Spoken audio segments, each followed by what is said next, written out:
What's going on? Yes, I am finally back. Waiting on the,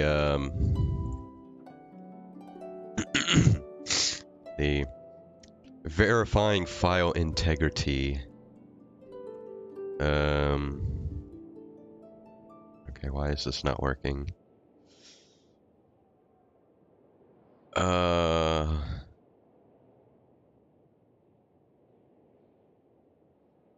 So I am still sick. Yeah, I didn't stream the last couple nights because I was sick. I still am.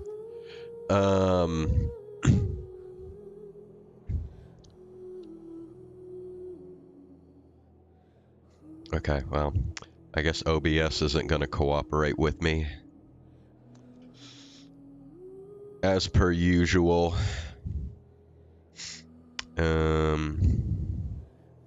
Yeah. So...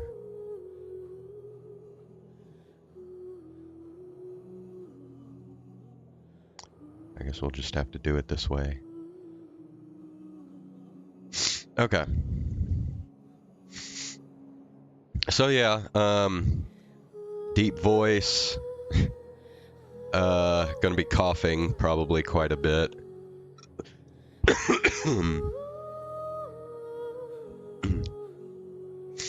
Oh, so yeah, the concert. So yeah, I did actually say it. I yelled it out in the crowd. I yelled, "Bring back Tsukumo-sana." It was after the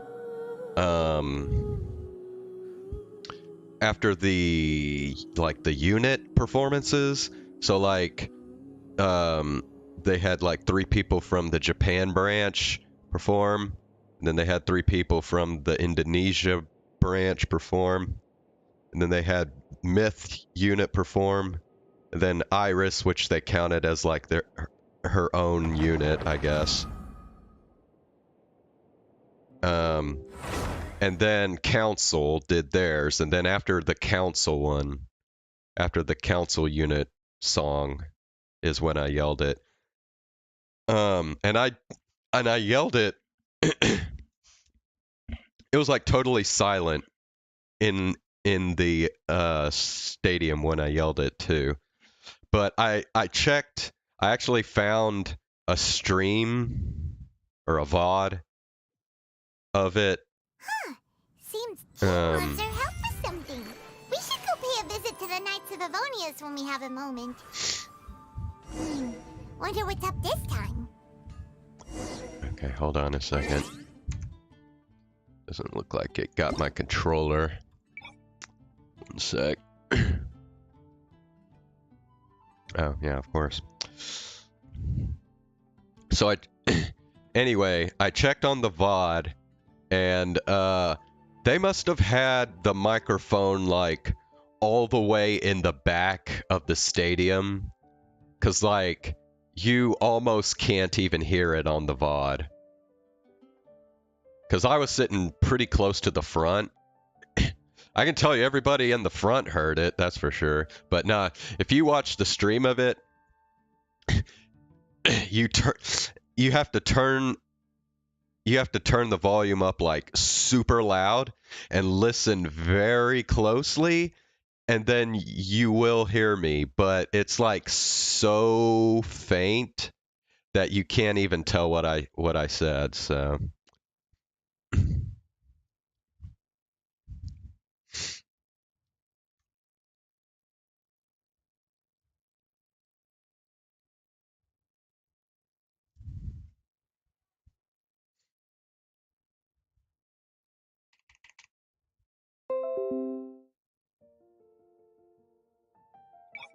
okay, I got the controller.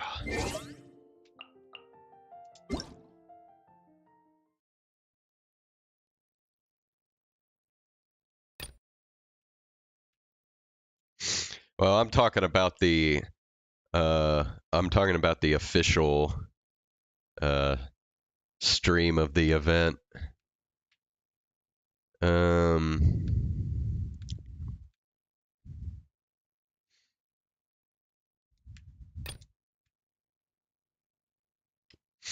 Yeah, we'll wait until Zane gets here, and I'll go into like the details on the trip.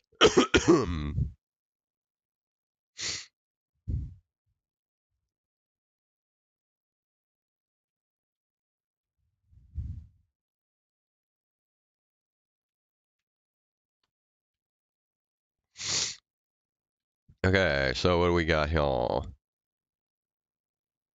Velurium Mirage, which is only available during 3.8.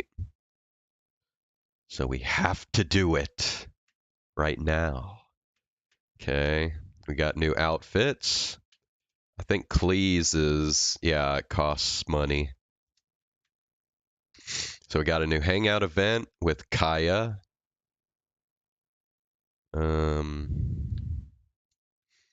New world quest.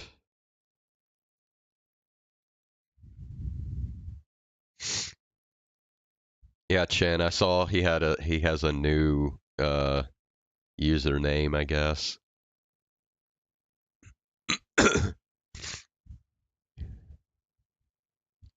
um,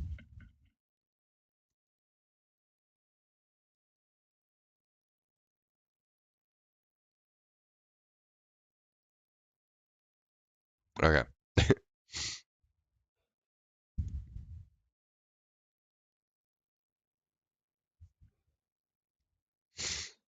Loading screens.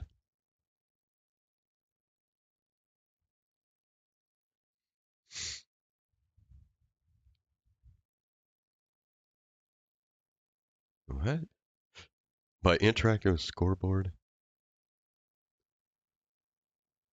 So we have a new furnishing that like lets you play a game?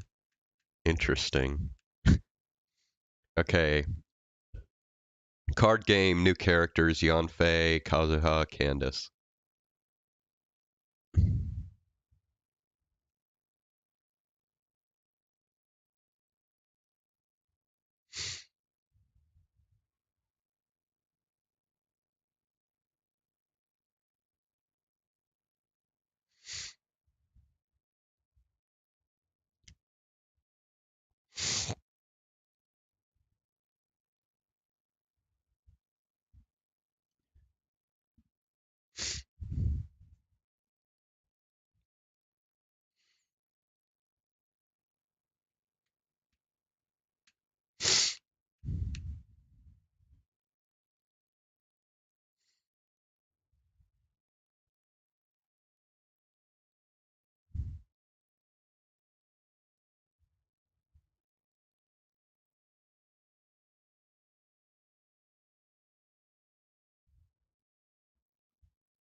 Oh.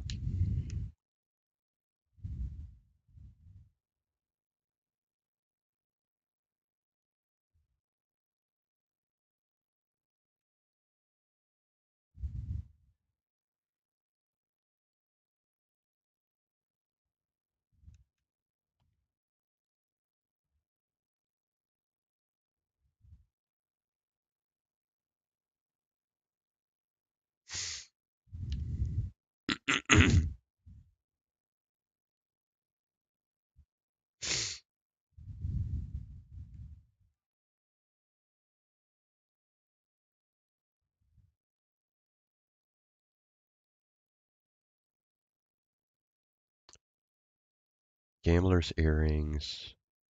Okay.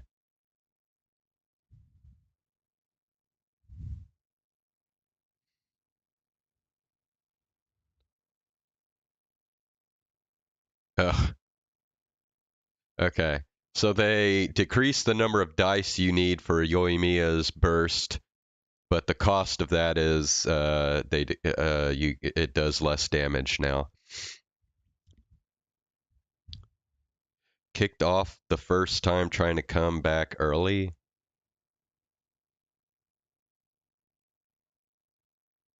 You mean, are you talking about you got kicked off a flight? Like you got kicked off the plane?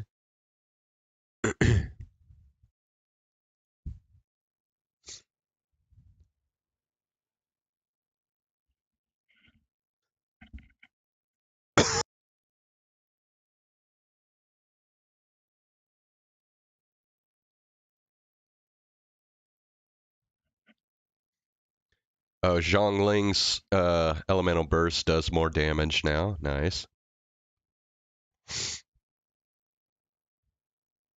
Oh, Razor got two. Okay, so Razor got nerfed.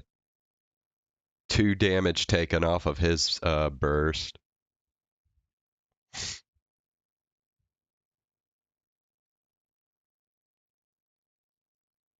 Okay. Eula got buffed.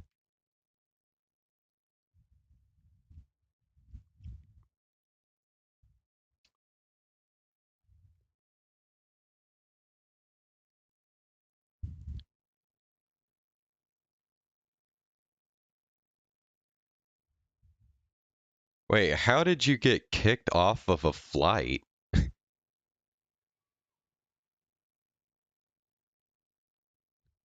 Oh, were you trying to like fly standby? Is that the deal?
You watch The Good, the Bad, and the Ugly.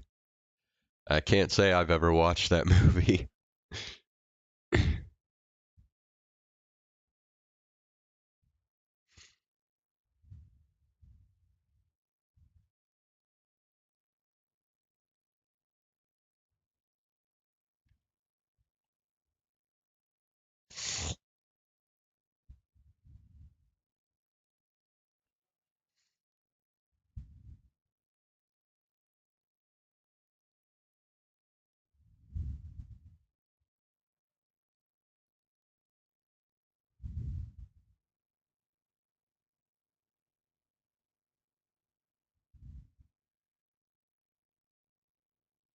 Okay.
Okay, so this is the new big event, I think, for the update.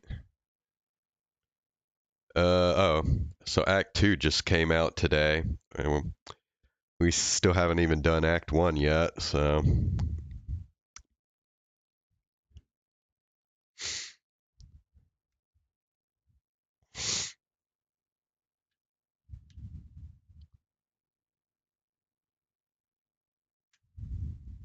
Okay.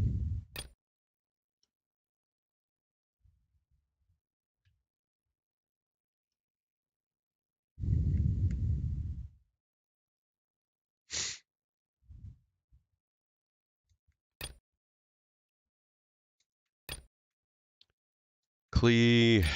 Okay, I don't care about that. Okay.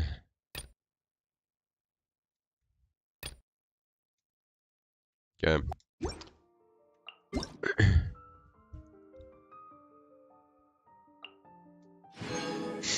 Alright, we got 300 Prima Gems.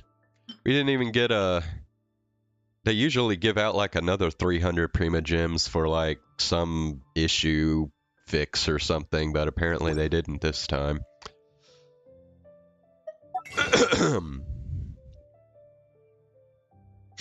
Okay. Well, I'm sorry, MiHoYo or HoYoverse or whatever. Reading is boring, I want killing and like lollies. Okay, well. Reading is over now, so. Wait. Once, there was a glorious king. So, we're good now. Alright. This. Oh, hold on.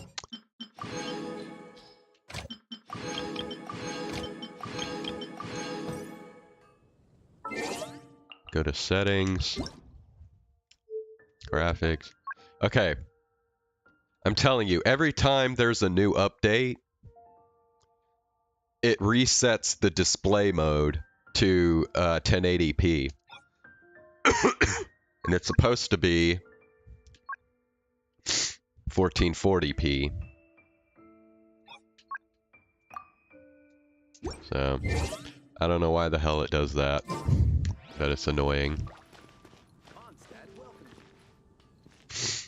Anyway.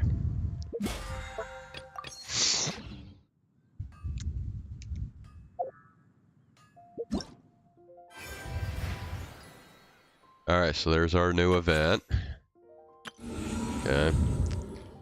So, I guess that means there's no new Archon quests, no new, Wait. Huh?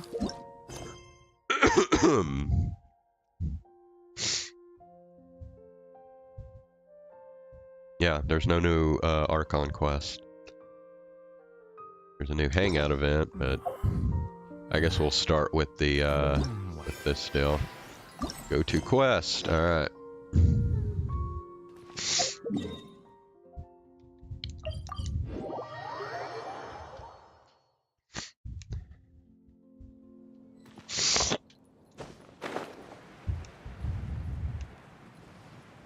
Oh, let me, hold on. Check something else here. Trader Joe's Ramen. Tastes like cigarette ash? What the fuck, dude? Okay, let me try turning this down. Seem to be doing a lot of Book learning alone is not enough to cultivate intelligence. Ooh, that looks even Although worse. Scholars in the Hold academia on. are prime examples. Damn. Hold on. See if we can get this to... Oh my god, okay. No, we gotta do the 60. This is just... Yeah.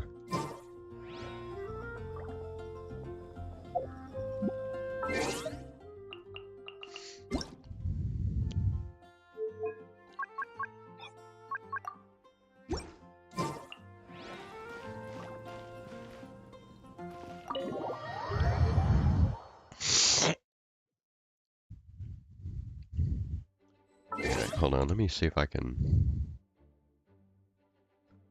maybe turn this off. Anything else I can try to shut down? I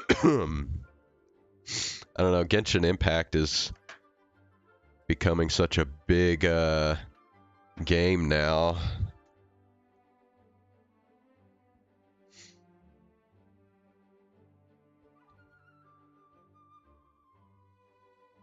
Too much sesame oil and too little anything else. Yeah.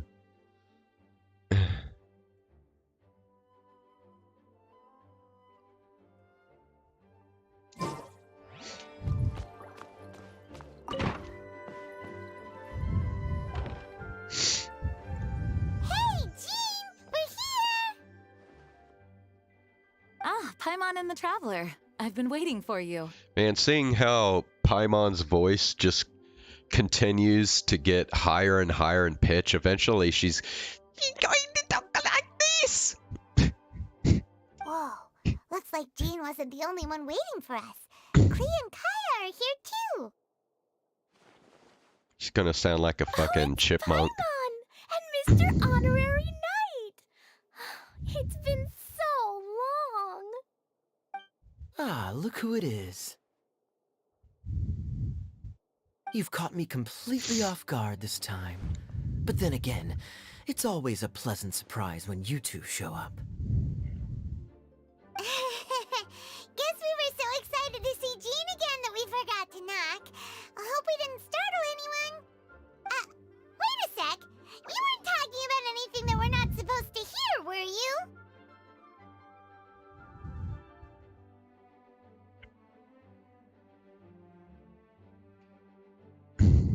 I was just showing Paimon the way. I'll leave you to it now. Showing your guide the way?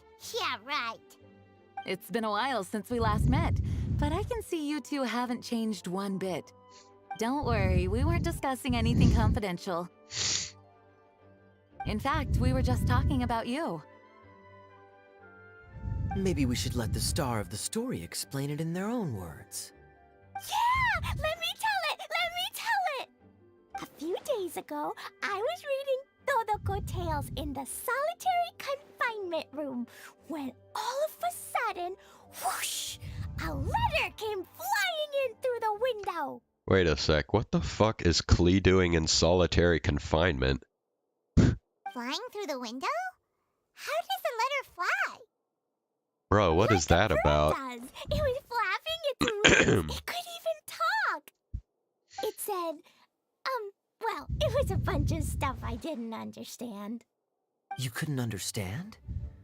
Then it must have been talking about how to avoid solitary confinement.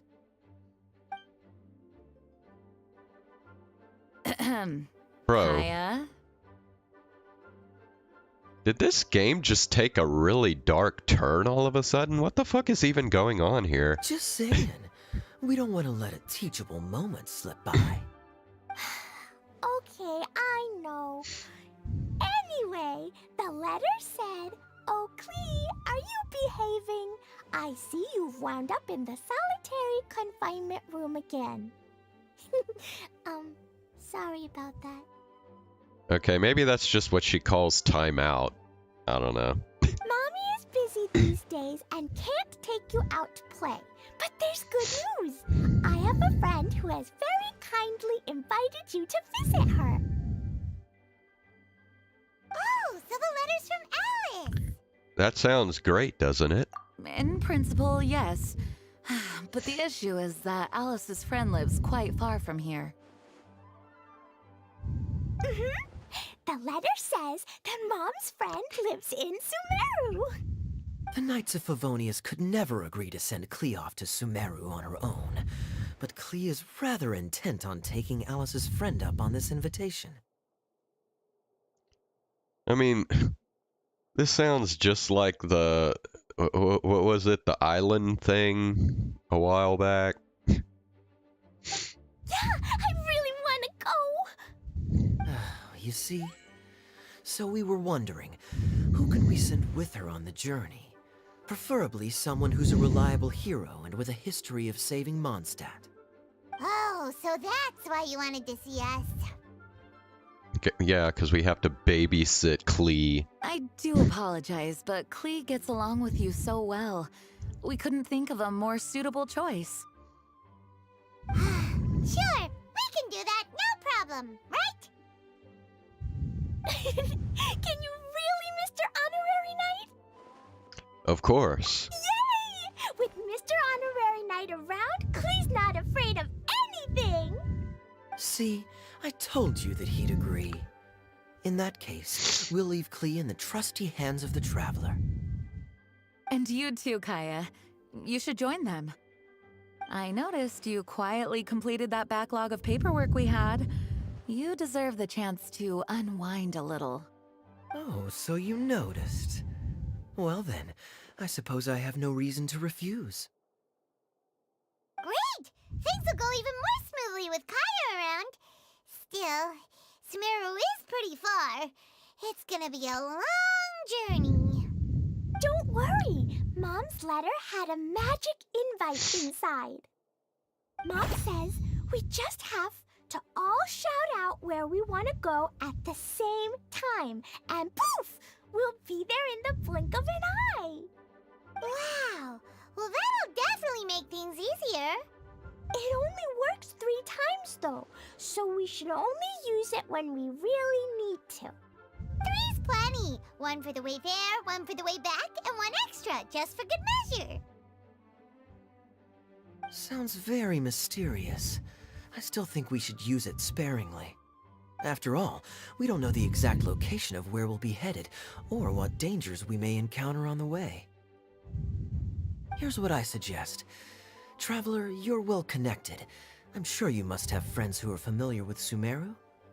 I say we start by teleporting to one of them. It'll give us a chance to test out the magic invite, and also find ourselves a local guide.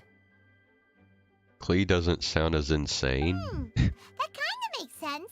And since it has 3 uses, there's no point letting one of them go to waste. Couldn't have put it better myself. As Paimon. Oh, okay. So, do you have a particular contact in mind? Well, Call we A. need someone who's familiar with Sumeru and can be our guide. So, sounds like we need a forest ranger. And everyone knows that the best place to go looking for a forest ranger is a little place called... Gandharvaville. That's the one. Maybe we can get Tainari to help us. All right, Gandharvaville it is. Okay, I'm happy wherever we go, especially with Kaya and Mr. Honorary Knight. We should be on our way then. If you'll excuse us, Acting Grandmaster. Yes, let the wind lead. I wish you a safe journey. And Klee, I know. I'll be careful, I promise. Great! Okay, here goes nothing. Take us to... Gandharvaville! Gandharvaville. Gandharvaville. Grand Arbor Hill! Huh? No, it's not a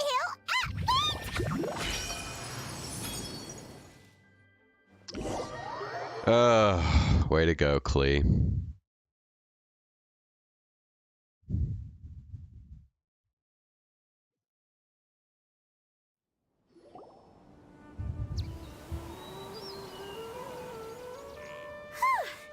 We made it. Paimon was sure we were about to end up someplace super weird. Sorry, it was an accident. It's okay, Klee. Good news is this magic invite really does work. What? You got kicked off a plane because they thought you smelled bad? I have never heard of that happening. Fascinating. One moment we're in Mondstadt, the next we're in Sumeru. So this is where Mom's friend lives? Wow! There are so many big flowers! Oh, and jumpy mushrooms! Oh, you ain't seen nothing yet! Sumeru's full of strange stuff like this! Like, Frontier Airlines? Bro, I've never even heard of Frontier Airlines. spores with mushrooms growing on them. Oh, yeah. Paimon was pretty creeped out the first time we saw one of those. Listen carefully, Klee. Those jumping mushrooms are called fungi. They may look cute, but if you get too close to one, it'll try to hit you with its cap. Really? Okay, well, I'll hit it back with my cap. And then I'll hit it with the hood on my jacket, too. I'll definitely win if it's 2 hats against 1. Yeah, Klee, you show 'em. As long as playing with hats doesn't escalate to playing with bombs. But Klee's our friend, so we should be able to convince her to keep this trip explosion-free. Right? Uh-huh. I'll be extra careful not to blow anything up. I mean, I'll try my best. That's very good of you, Klee. You're being very grown up today.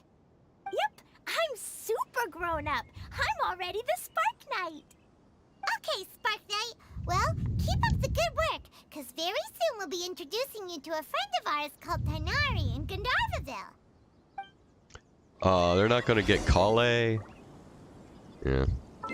Alright, let me go get some water. Probably help keep my throat clear while I've got all this crap going on. So I will be right back.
Okay.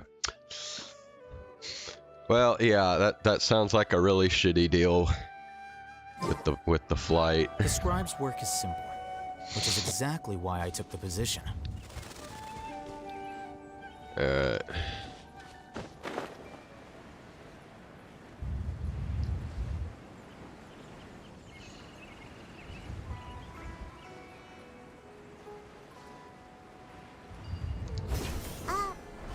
look!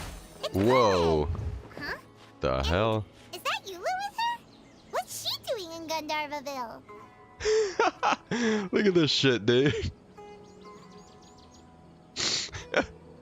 Bruh. That's funny. I can't even, like, go anywhere. Oh, okay.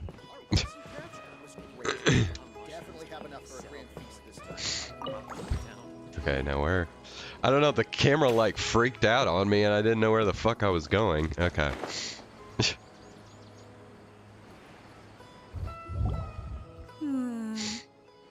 I've definitely heard the other forest rangers mention somebody dressed like that before.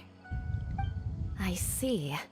Then it looks like my suspicions are correct. Wait, Who do we have here? what the hell is Eula doing here? Traveler and Paimon! Huh? Oh, Kaya and Klee are here too! Hi, Kale! It's been ages! Kale! Eula! What are you two doing here? Well, that question's really more for Eula. Yeah. What a coincidence. I didn't expect to run into a fellow Favonian captain this far from Mondstadt. How's the vacation going? Seriously? Genshin Bring the whole crew, why don't speedruns? you?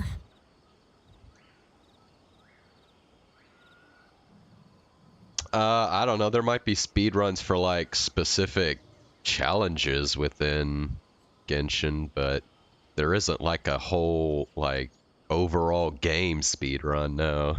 Is it just Paimon, or does Eula not look particularly thrilled right now?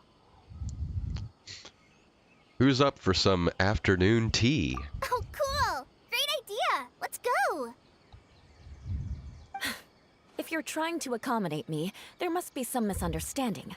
I'm fine. There's nothing embarrassing about running into colleagues in the wild. But earlier you were... Great. Well, I'm sure there's a fascinating reason behind why you're all the way out here in Sumeru. Do share it with us. Flying hack things.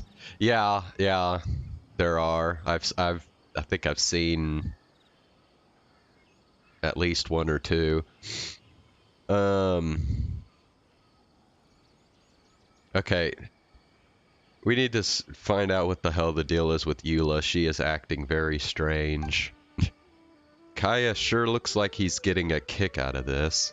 If you must know, it's a little complicated. But simply put, I'm searching for a cousin of mine from the Lawrence clan. He went missing recently, and after searching his home, we found evidence that led us here. He appears to believe that somewhere in Sumeru lies the key to restoring our clan to its former glory. He came all the way to Sumeru for that? What was he going to do? Enroll at the academia? That would be quite a roundabout way to achieve his goals. I doubt he came here to learn. He's much too old to start getting a basic education now.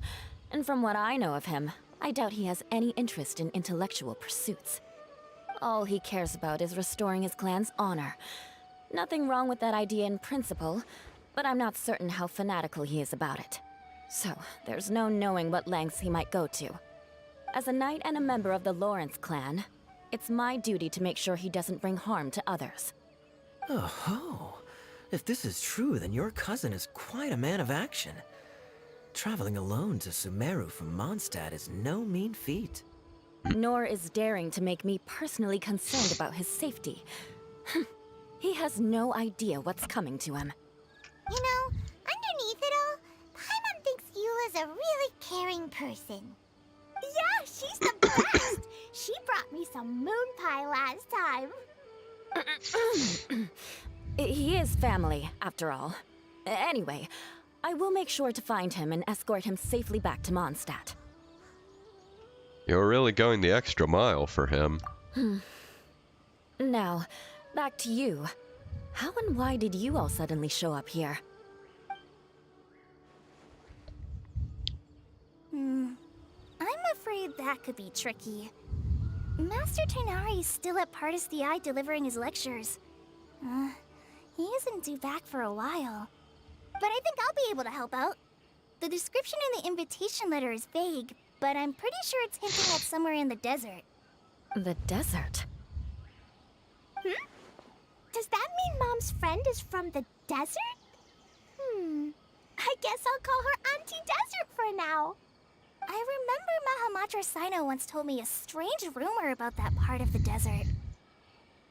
They say there's a secret domain there that can make all of your wishes come true. Wait. He said I should just call him Sino. I keep forgetting that. A domain that makes people's wishes come true. Wow. So is it true? Does it really exist? I probably would have believed it a few years ago.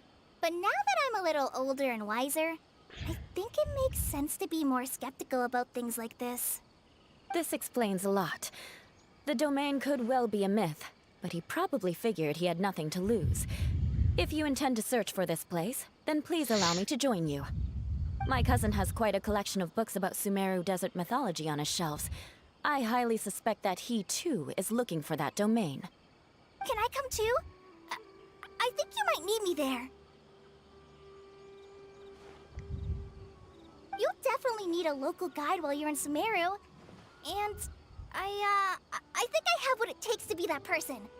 Plus, it's a forest ranger's duty to bravely lend a helping hand to others in need. We have every confidence in your abilities, Kale. Our party grows bigger and stronger still. What say you to this, Captain Klee? I think it's super cool! I read in a storybook that on your own you can only have a drop of happiness, but in a group you have a whole ocean. So I'm sure Mom's friend will be super happy if I show up to visit and bring a whole bunch of friends with me. That's the spirit. In that case, let's get the magic invite to take us there.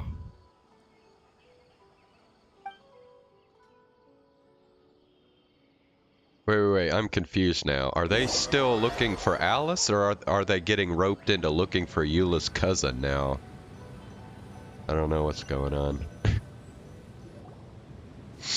Whoa! This desert is huge! Wow, what an incredible sight. Yes. The scenery is quite magnificent.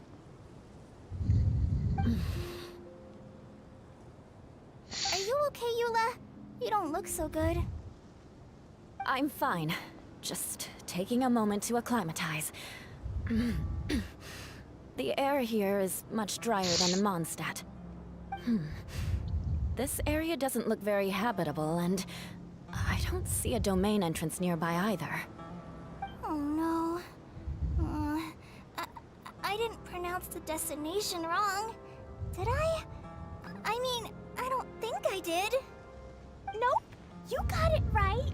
It definitely wasn't your fault. Yeah, it was Klee's fault. I said Gandharvaville wrong earlier, but we still ended up in the right place. Klee's right. We're in the right place. There's no doubt about that. Phew. Maybe the entrance is hidden under a sand dune. Who knows? We'll just have to start by looking around.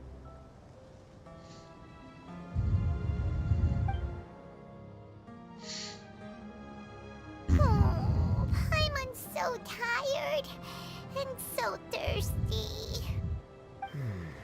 We should have found something by now. Unless there's a problem with the magic invite. Huh? How could that happen? Uh-oh. Did I break it by accident? But I didn't do anything. Todoko will back me up. I'm innocent. It's definitely not your fault, Klee. See? Not even a wrinkle on it. If this domain is somewhere nearby, Does Mr. Honorary Knight have an idea? instead of us trying to find the domain, Paimon knows where you're going with this. yes, we can try getting the domain to find us. Interesting approach. Assuming we're right about this magic invite. That is to say, if it was sent from within the domain, the invite likely has some sort of connection to it. Oh, I get it now. Plus, I know a super special trick we can use. What kind of trick? Can you teach it to us too? Of course. Mom said that if I ever need help, I just need to shout this out loud. Magic invite, Klee needs your aid. Do something now, so Klee's not afraid. Look, something flew over.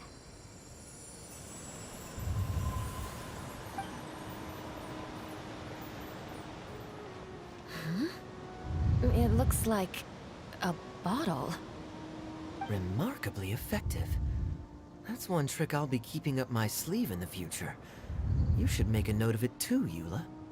Absolutely not. It's not my style.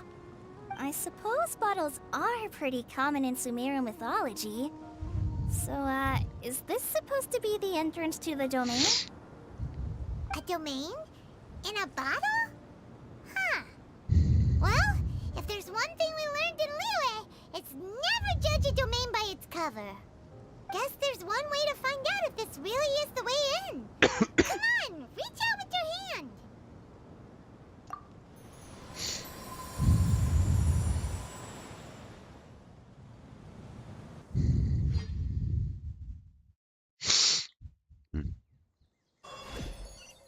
We made it!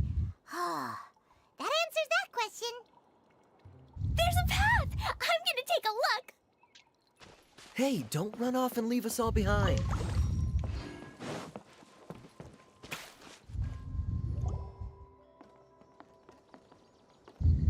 Look! Look! There's a huge garden here! Incredible. It looked so small from the outside. Everyone, I suggest that we stop here for a moment. We should take stock of our surroundings before deciding on our next course of action. Since we're in a bottle, has anyone heard the story of the magic bottle? Oh, you mean the one about King Deshret and the genie in a bottle? I've read it before, but I struggled with some of the vocabulary. What's the story about, Kaya? Mom told me a story once about a group of adventurers who went to Bottle Land. But I don't think there was a magic bottle in that one. Don't worry, Klee. I can tell you all about the story of the magic bottle. But if you keep running off on your own, you'll miss all the good parts. Oh, okay. I got it. I'll stay with the group from now on.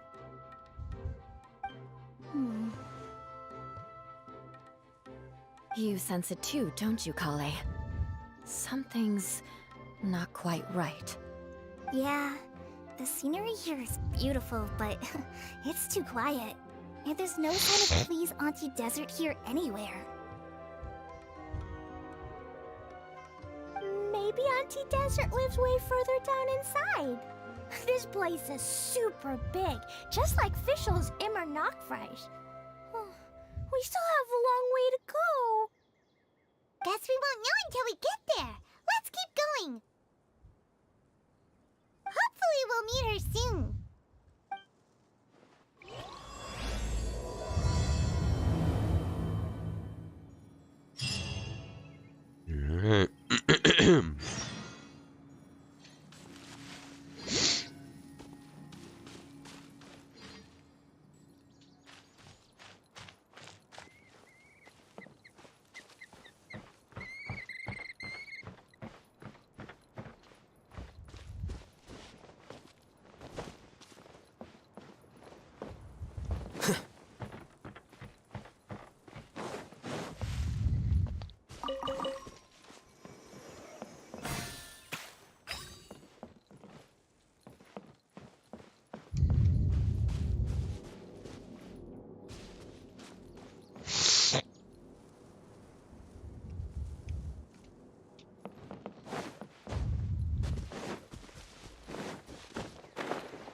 It looks like no one set foot on this road for quite some time. I agree. And the further we get, the more I feel like this place is a whole lot bigger than we imagined. Hey, there's something strange up ahead. Let's check it out. Wow, it's a big ball of water. I wonder what it feels like. Can I touch it? It's so big that we could probably pass straight through it.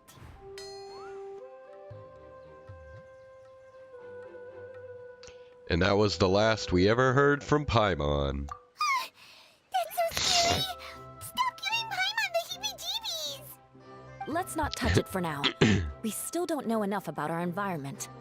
But we can't just do nothing at all because then nothing at all will happen.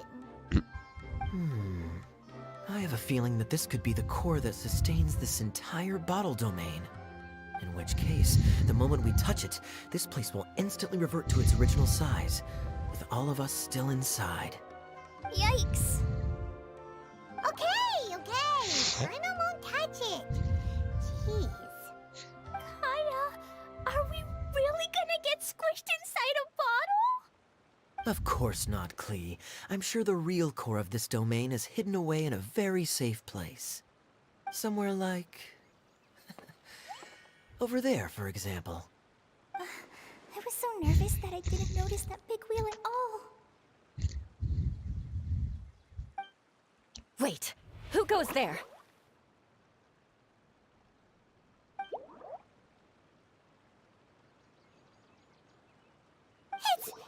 It's the water ball monster! Ah! The water ball monster is real!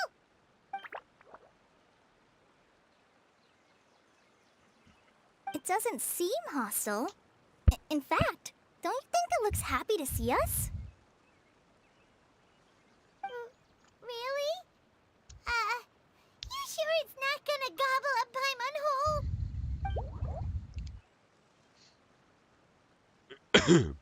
I don't think it's hungry. Are you, water droplet?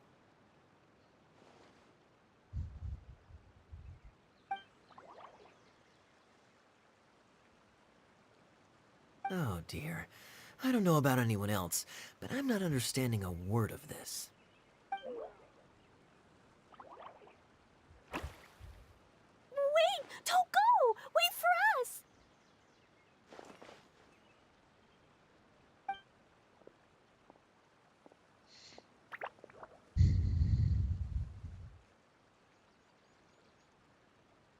Why'd it stop? Maybe it can understand us after all. Oh, I get it now. It's leading the way for us, just like the cats in Mondstadt. Like the cats? How so? When you're walking around in Mondstadt City, sometimes a cat will show up on the side of the road. It'll walk ahead of you for a while, and if you're curious enough to follow it, you'll soon find yourself in front of a fine establishment called... The Cat's Tail. Exactly. So let's see where this water droplet takes us. It could be interesting.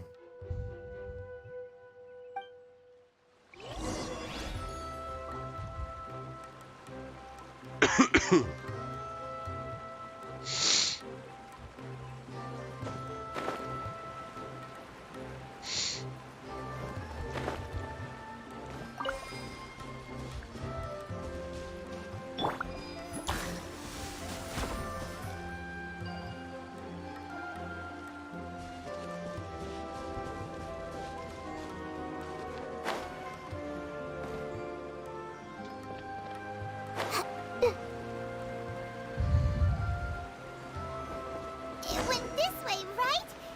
Oh, hope we haven't lost it. Did the water droplet go into that cave?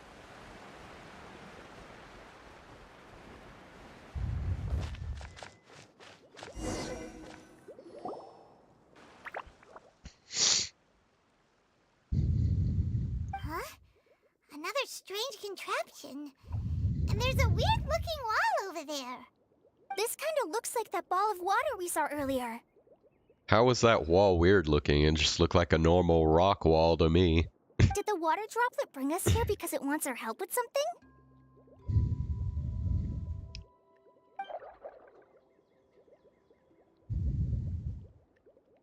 What? Your friend is trapped in the wall? Don't be sad, water droplet. We're here now. We'll save your friend. You bet. But how are we gonna save them? Do we have to break down this wall somehow? Break the walls down! Nope, we can't do that. No breaking the wall. Do we need to find a key of some sort then?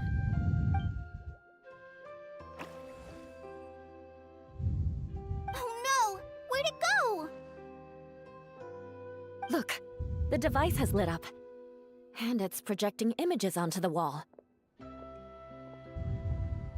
Two-dimensional space with objects of the same composition as the device nested inside. Yep, what Kaya said, and that's where its friend is. But how exactly do we enter the image on the wall? Maybe we just copy what the water droplet did? But what does that mean? Hold on, I think Klee's onto something. Since the water droplet appears to be the key that activated the mechanism, we may be able to follow it inside simply by touching the device. The principle is no different than how we entered this bottle domain. Fair enough. Okay, deep breath, then head in.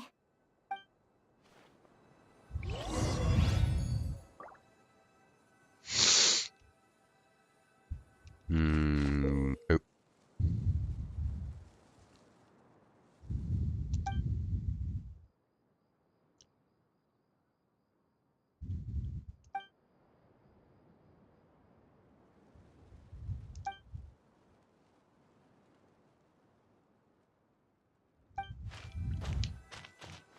Oh yeah, so you can like you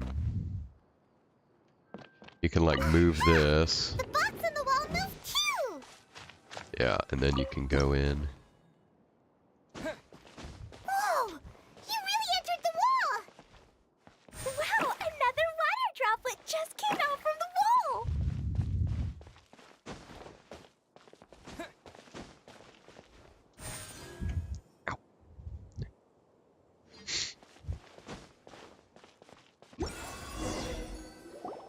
It was flat as a pancake in there, but as soon as it came out, it turned all plump and round!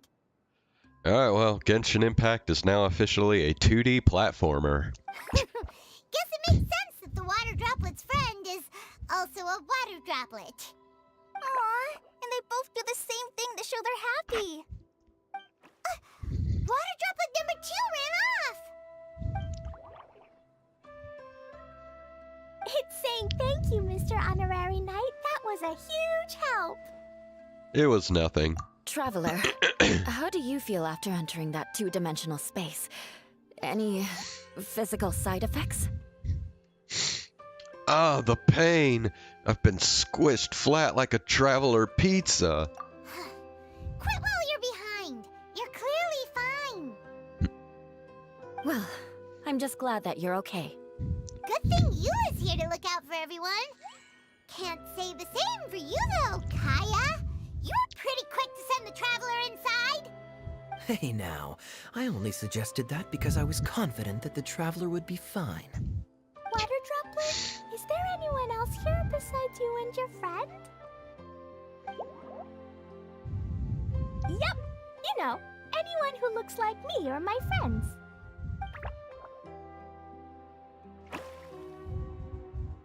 Oh, it ran off again. Hopefully this is a good sign. Amazing. Come on, let's follow it.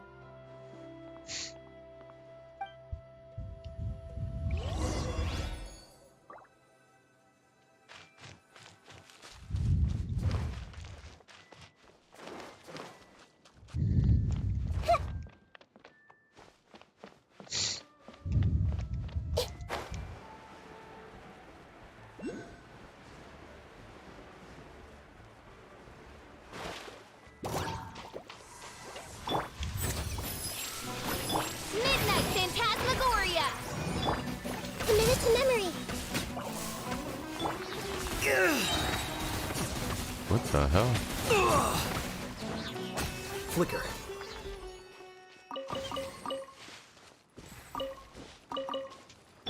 The doctor will see you now. Will there be another karaoke? Yeah, obviously not right now because my voice is shot to shit. But yeah, there will be at some point. So all that running around was for this? Shang Shang, behave. Wait. What am I supposed to do now?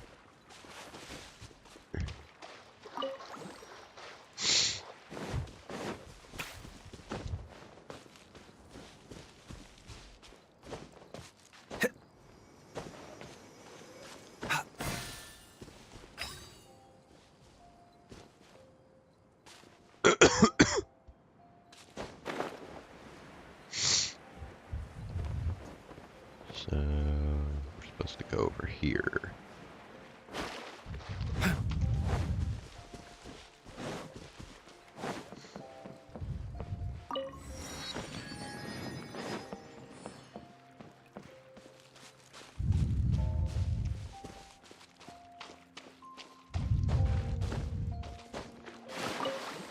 It looks like there might be a town up ahead.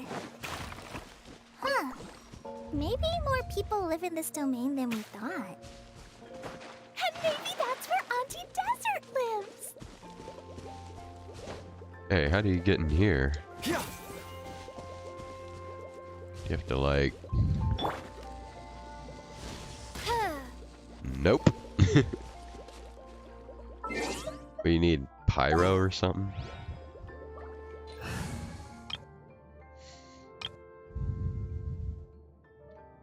Maybe cryo? I don't know.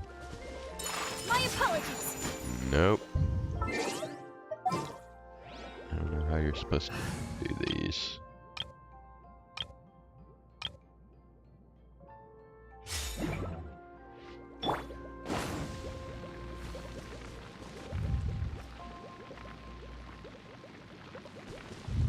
Bubble.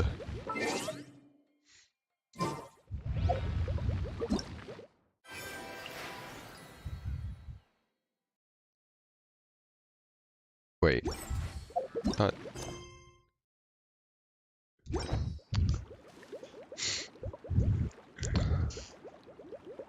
Benny's Adventure Team, assemble!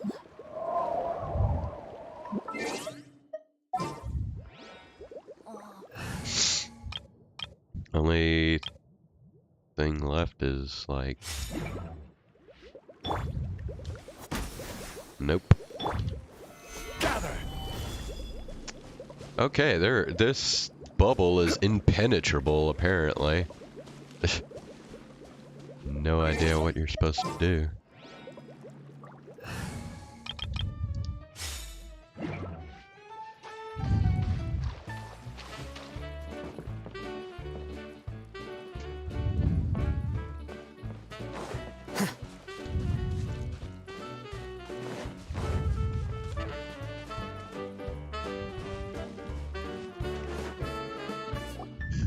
Idea, the situation is now critical. Our window of opportunity to fix this is rapidly closing. I'm sure you've noticed just how much things have deteriorated in recent days. But even so. This is your home. Are you really going to let everything fall to pieces? Legs. Well, I live here, but it doesn't actually belong to me. Huh? Paimon knows that voice. Definitely sounds like someone we know. Anyone else who comes into this domain in the future will take one look at the ruins before them and conclude that this place was abandoned years ago. But just imagine how different things could be if you maintain this domain in perfect condition. Whoever sets foot inside would witness a magical wonderland. How miraculous it would feel to them to find such unimaginable beauty in the middle of a lifeless desert. Oh, you're right, General. Truly, but... Act now while you still can. You have to stand up to this and break free from your despair. The most important thing is to have no regrets in the end. Well, no one chooses to have regrets, do they? But I take your point. I'll try my best to stop running away. But the question remains of where to begin. Paimon's figured out who it is. Is it Mr. Honorary Knight's friend from a faraway land? She's a divine priestess. A divine priestess? What's that? Is it a kind of mage?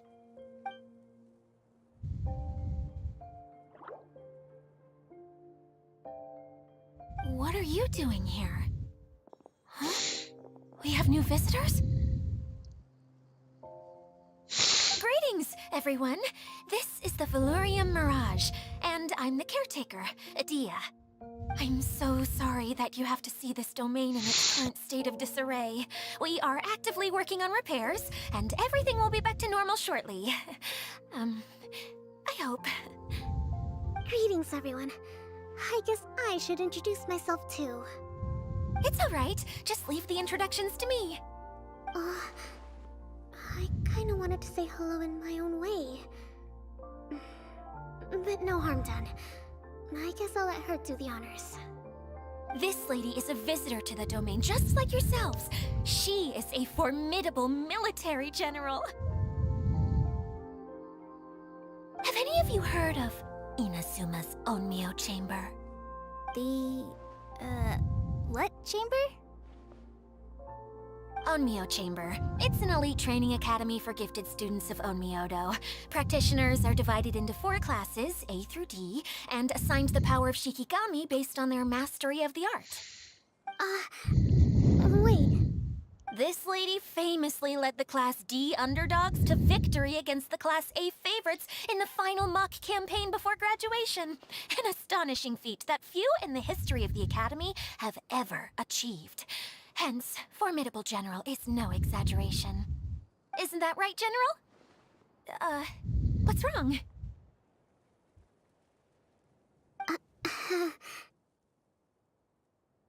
Huh? Wait, so the favorites were beaten by the classy underdogs? Paimon's not completely following. Those all sound like tropes from some Inazuman light novels. That doesn't sound like the divine priestess Mr. Honorary Knight was talking about. Uh-oh. Did she just get caught lying in front of someone she was trying to impress? Or maybe she uses a different identity in her private life, and this is the first time her friends are learning about it. Hold on one sec.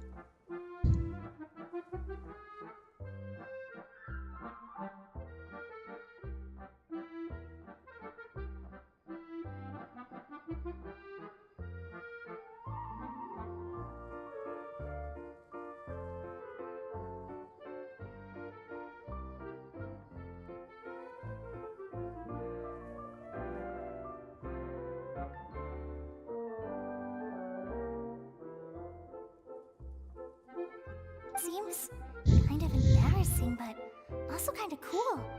I guess having someone else to introduce you is a good way to make an impression. Maybe I'd fit in better with everyone if I had a title too.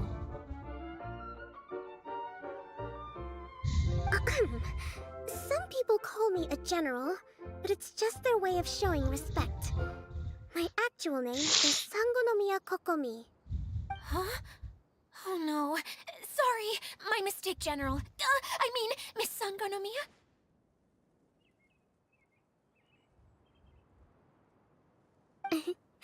Call me whatever you like, Idia. The only important thing about names is knowing who's who. Oh, I get it now. It's like that story that Mom told me that time.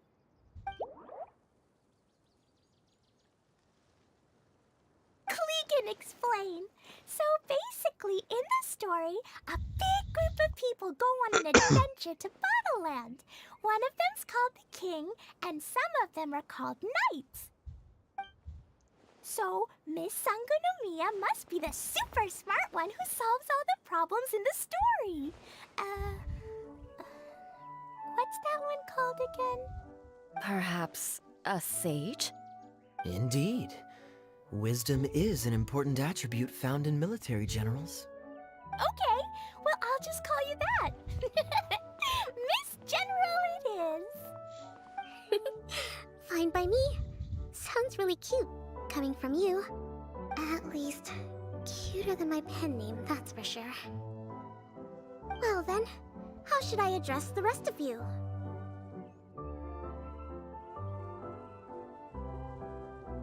Old friend for me, I hope. How could I ever forget you? But what about these esteemed ladies and gentlemen accompanying you? I'd be delighted if you could introduce me to them too. Wait, Klee wants a title too. Okay, got it. Klee wants to be a mage, the kind that flies around everywhere. Da da da! Whoosh! Kaya can be the Master Thief. Mr. Honorary Knight can be, the Knight. And Paimon will be the fairy who follows the knight everywhere. Master Thief, huh? I did like playing pirates as a child, so I suppose this is an apt role for me. And I must admit, the master part is a nice touch. Hold on a second. Are you saying the position of knight is now filled? Eula can be the sword master who can cut through anything and also gets to wear a super sparkly cape. That's more like it. And Kale can be, the healer. If you want to be the knight, we can swap. No, I don't mind. Healer is a great role. I just don't know if I'm qualified to be one. Whenever I'm thinking of titles for myself, I usually imagine myself as an adventurer or musician. I never thought I could be a healer. I mean, it feels like it should be Master Tainari's role if anyone. Yeah, well, Tainari's not with us, so... Don't worry, Kale. You'll be the bestest healer ever.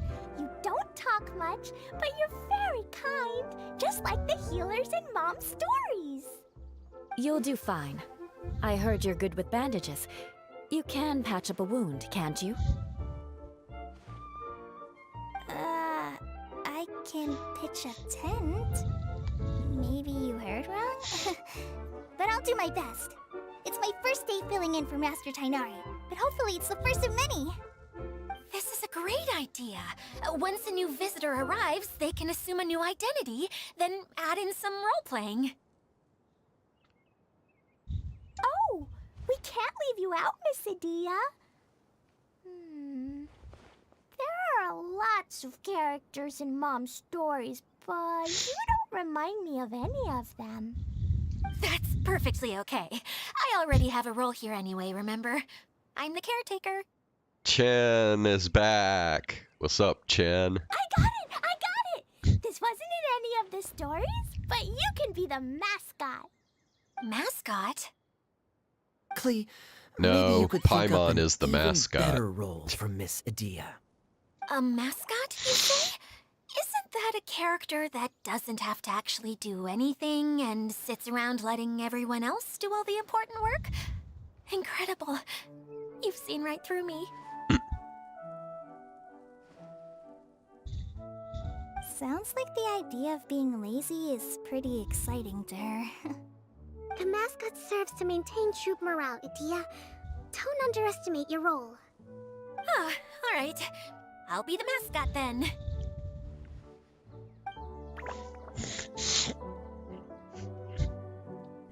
That's right. Thank you for bringing these new friends here safely. You can go off and play now. Thanks, Water Droplet. See ya!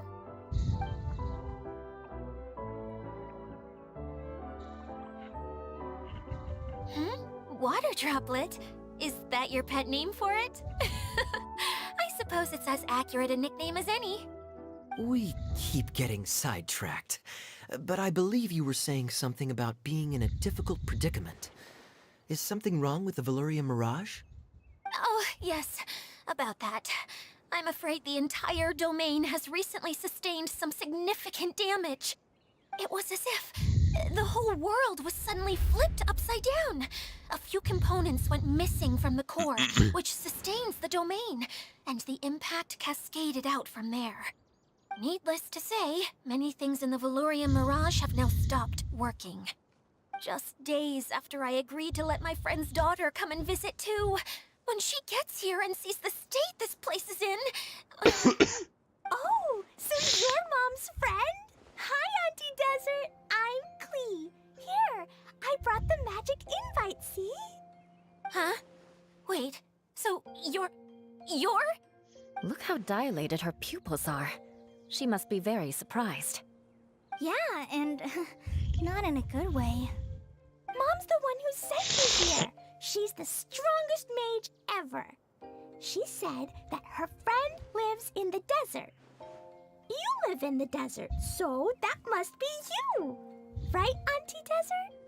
Ah, I see. So being a mage runs in the family. You're Alice's daughter? Oh, I just want the ground to swallow me up right now. Wait, that's it. I'll hide myself away in the core of the domain. Hide there until this all blows over. See you all in 100 years. Damn, talk about judging a book by its cover. Sheesh. Adia's really going through it. She's like a shriveled little forest fungus, hanging its head in shame. Kale? That's a harsh analogy. Where'd all that come from? Don't worry, Auntie Desert. Klee's here to help you. And all my friends will help too.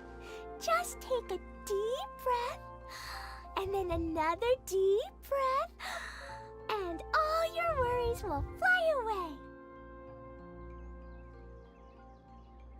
As a knight, it shall be my honor to render my assistance. Yeah, don't you worry. Sir Fix-a-Lot over here has a good track record with this kind of thing. Well, I'm useless, but it looks like that won't matter with all you capable people around. Fantastic. Don't put yourself down, Adia. You're great too. Thanks for your encouragement. Anyway, for the time being, please talk amongst yourselves. That'll give me some time to think things through and maybe make a start on, delegating.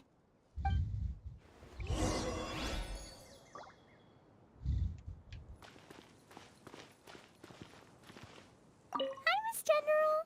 Mr. Honorary Knight says that you're from Watatsumi Island. What's it like there? There must be loads of fish, right? Wait! You look kinda like a mermaid. Are there fish in your family? Oh, sorry to disappoint you, Miss Mage, but I'm just an ordinary human. I have lots of great stories about Watatsumi Island, though.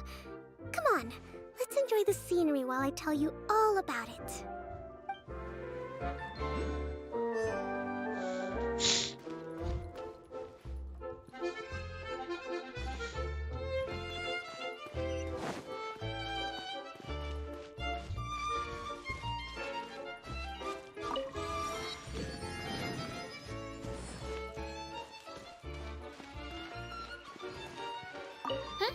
Who else has visited the Valoria Mirage recently?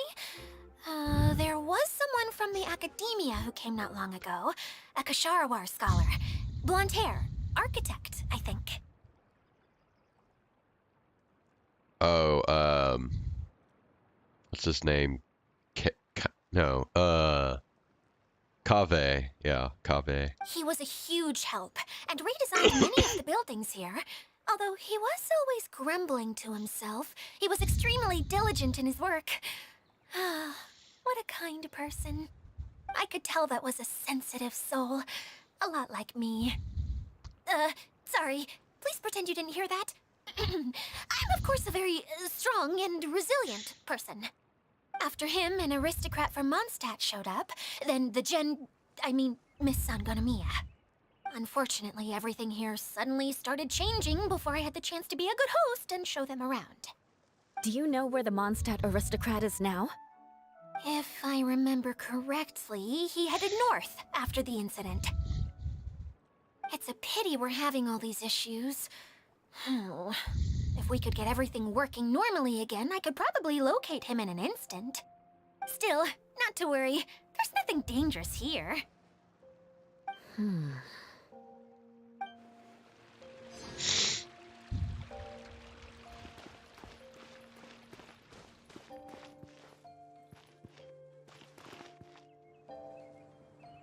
It's okay, Chen. I mean,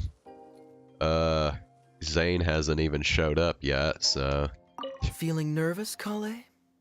Well, it's your first time as a guide, after all. Oh no, not at all.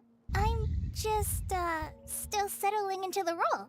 So I was thinking about how to talk more like Master Tainari. Well, the easiest way to imitate someone is to start with their most common turns of phrase. Oh, okay. In that case, put that mushroom down. Now! It's highly poisonous. There you go. With just a few simple words, you've captured your master's personality perfectly. Anyway, what about your role? Don't you mind being the master thief? It doesn't sound like you're one of the good guys. Maybe Zane. not. Until you factor in that I Finally only steal came. from the enemy. I think that's enough to make me one of the good guys. Don't you? Oh! Fair point, fair point. Hey,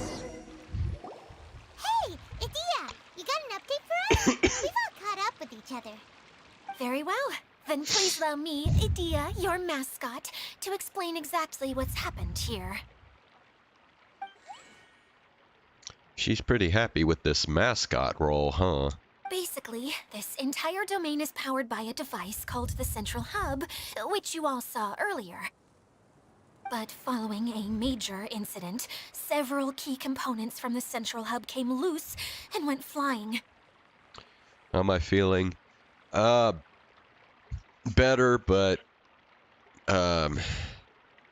yeah, obviously I've still got a ways to go.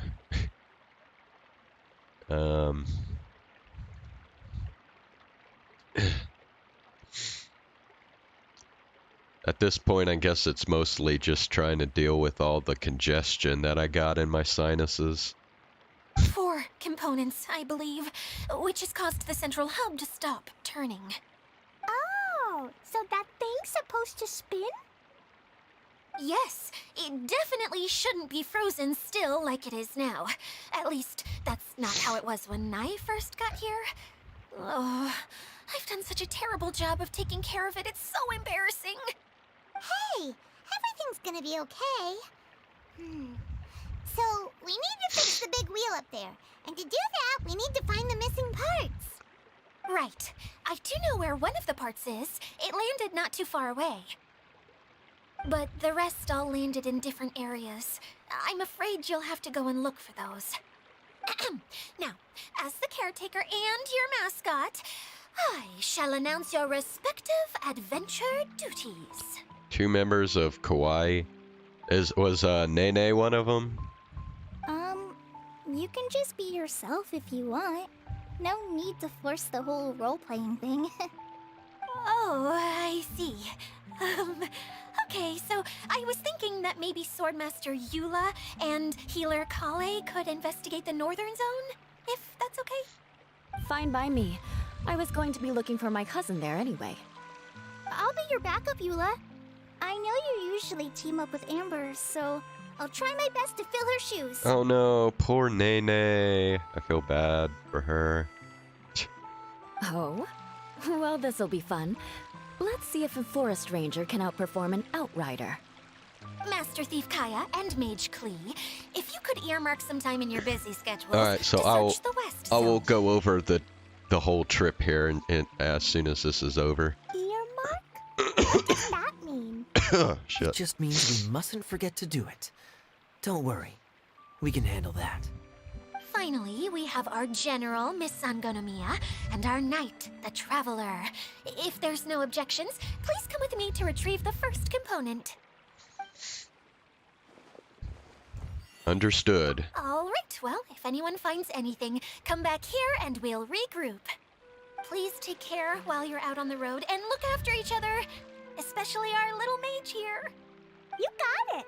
I'll take extra special care of Kaya. I'll be on my best behavior.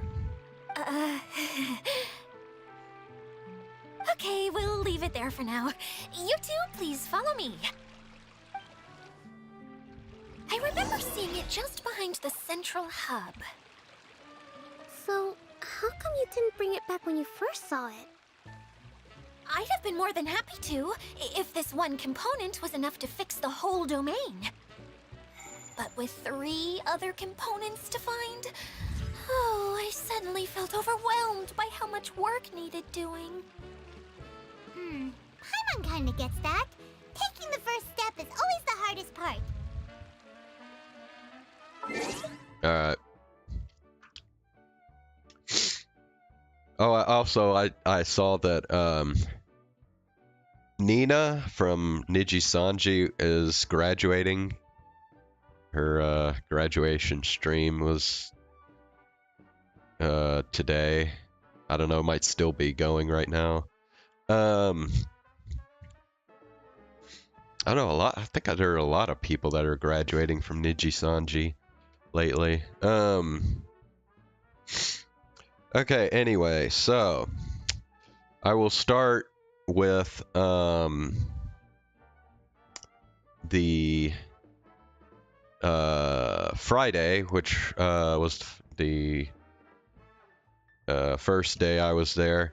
So Friday, me and my brother went to Universal Studios Hollywood, and we got an early pass for the Super Nintendo World. So that was the first thing that we did at Universal Studios, was the Nintendo World.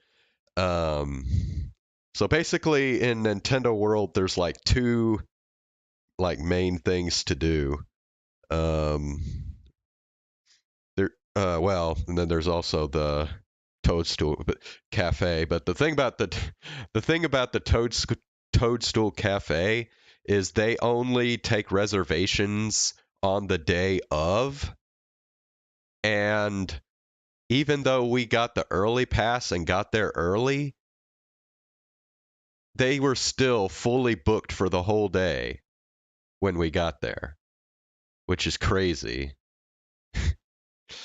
So we didn't get to do Toadstool Cafe, but probably not that big a deal that we missed that. But anyway, the two big things to do there are Bowser's Challenge. That's like that's the ride that like has like the longest line, the biggest wait. We had an express pass, which lets you kind of like do a shorter line, so you don't have to wait as long to do the rides and stuff. But the express pass doesn't apply to the Bowser Challenge, so there was only one line for the Bowser Challenge, and we had to get in that. And even though we got in line before the park opened to like general admission, we still had to wait in line for like an hour and a half before we actually got onto onto Bowser's Challenge. And I'm going to be honest with you, I was actually kind of disappointed by Bowser's Challenge. Cause like the cool thing about it is it's like the only ride I know that has like these like I guess AR goggles. So basically it's kind of like you're wearing like these two kind of glass windows almost in front of your eyes, and those so you'll see in those things like the various like racers that you're supposed to be like racing against. But the weird thing was like the way the racers were positioned as you were going through the course made no sense. Like like you would be like, okay, you'd be like looking at the ride, and it would be taking a turn to the right, for example, but then like the racers that you were seeing in the visor would be like just straight in front of you, so it would look like the racers were like in like just in the middle of a wall. So it was pretty hokey. It was pretty hokey. Definitely could use some improvement in the AR aspect of that ride.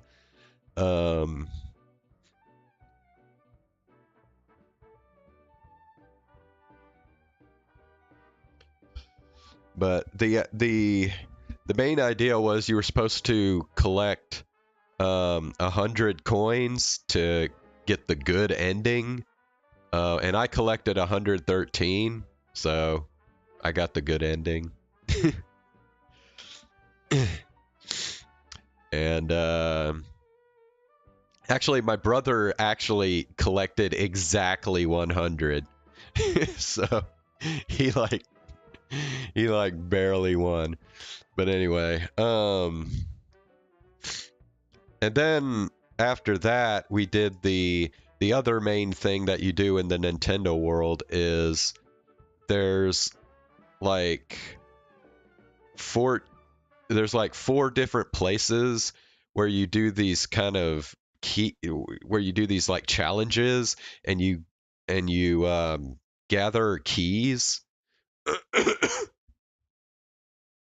The good ending, basically, it just at the end it just displays a banner that says like Team Mario wins, whereas if you get the bad ending, it just says Team Bowser wins. That's pretty much it. Anyway, so you collect 3 keys from 4 areas, so you only have to do like 3 of them if you happen to collect 3 keys. And then you get to go to the final Bowser Jr. challenge. So the first well, the thing that kind of sucked about these challenges was there was like a decent line for each one of them. Like even like the first challenge was like an hour wait in line, and basically the first challenge was like you had like you were kind of in this narrow not really corridor, but like this this kind of narrow, like, I don't know what you call it, but basically they had like these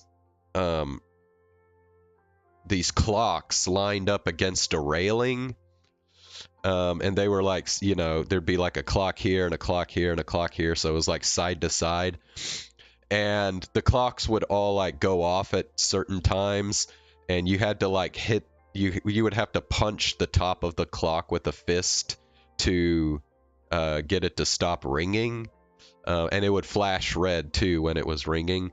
So if you hit enough clocks, then you would get the first key. And so me and my brother did that challenge, and we got the key, so we succeeded. And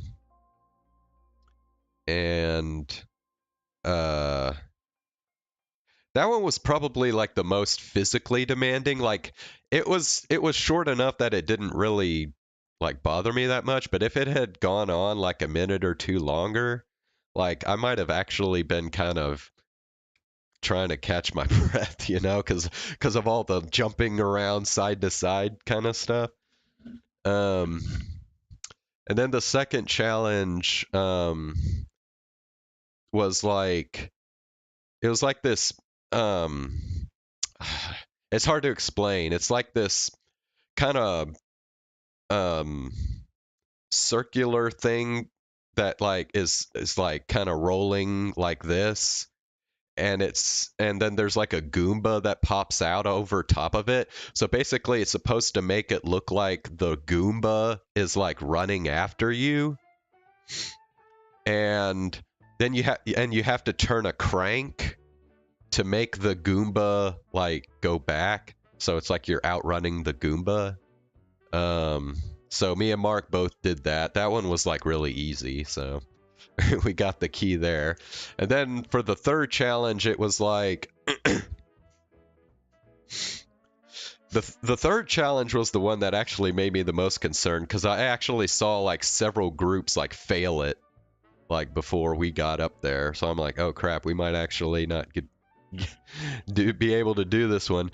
But the third challenge was like you had like a big like screen on this wall, and in the screen you had all these like little squares that would be a certain color. So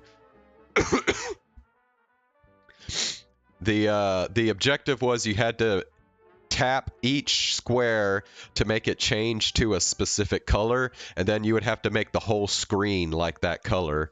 So like there was yellow squares and blue squares, and if you tap the yellow squares they would turn to blue, and you had to make the whole screen blue.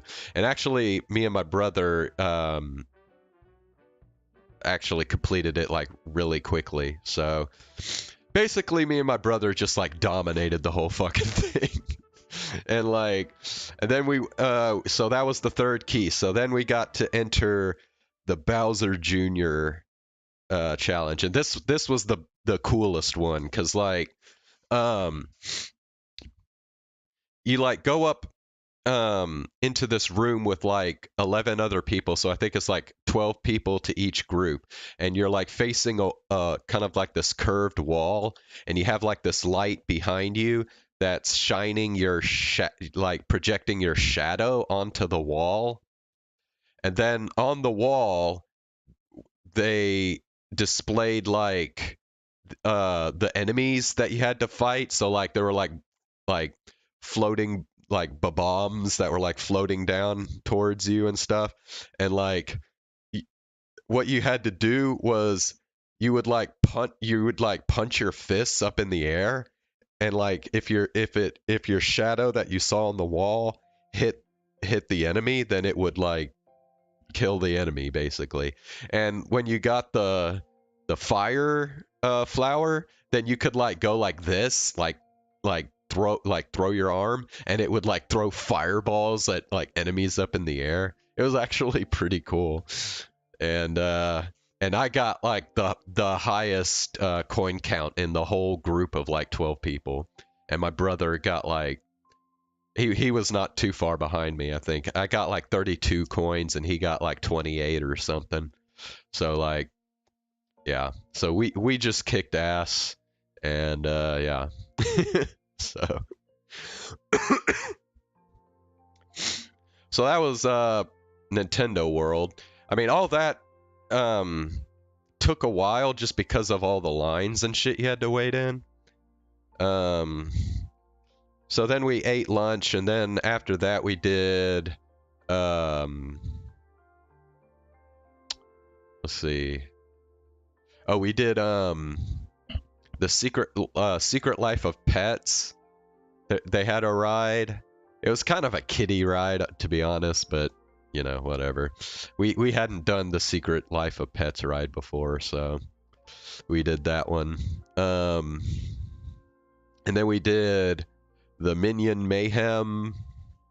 So the Minion Mayhem is not really a ride, it's more of like a motion simulator. So like you're sitting in this like kind of these, there's like, I think it's like two rows of four, and it kind of jolts around and stuff along with what you're seeing like on this big screen, giant screen. And it has the minions from Despicable Me. So that's kind of, the Minion Mayhem is actually like me and my brother's like go-to kind of ride. We just do it like every time we go to Universal Studios because we like the Minions so much. So yeah. And then we did a kind of a theater show about Kung Fu Panda. And then we did the studio tour, which took about an hour. But the studio tour is basically like they have like actual studios that they film like real movies and TV shows there at Universal Studios. So we got to like kind of drive around the lots and stuff, and look at some of the sets that they had set up.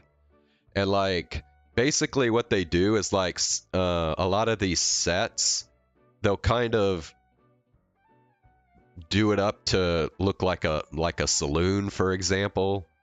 And then they'll let like the people making the movie kind of dress it up however they want to.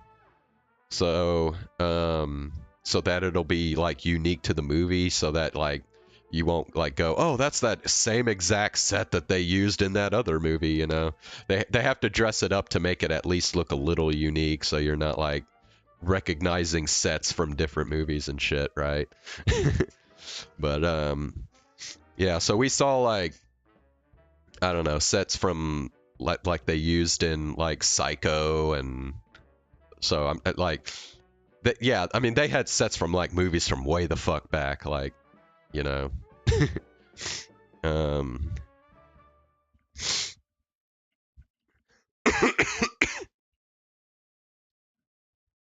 so yeah, and then that was it. That was our Universal Studios experience. Um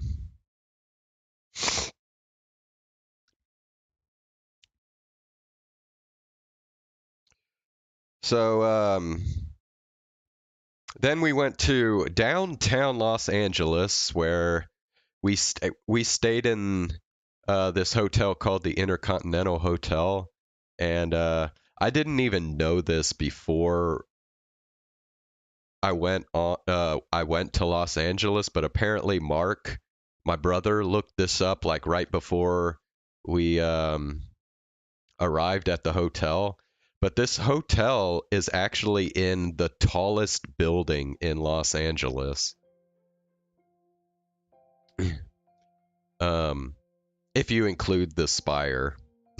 So it has a spire on it that actually makes it the tallest building in Los Angeles. But anyway, so this building is like 73, 74 stories tall.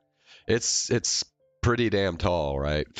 And I didn't even freaking know this before, like, we went on the trip.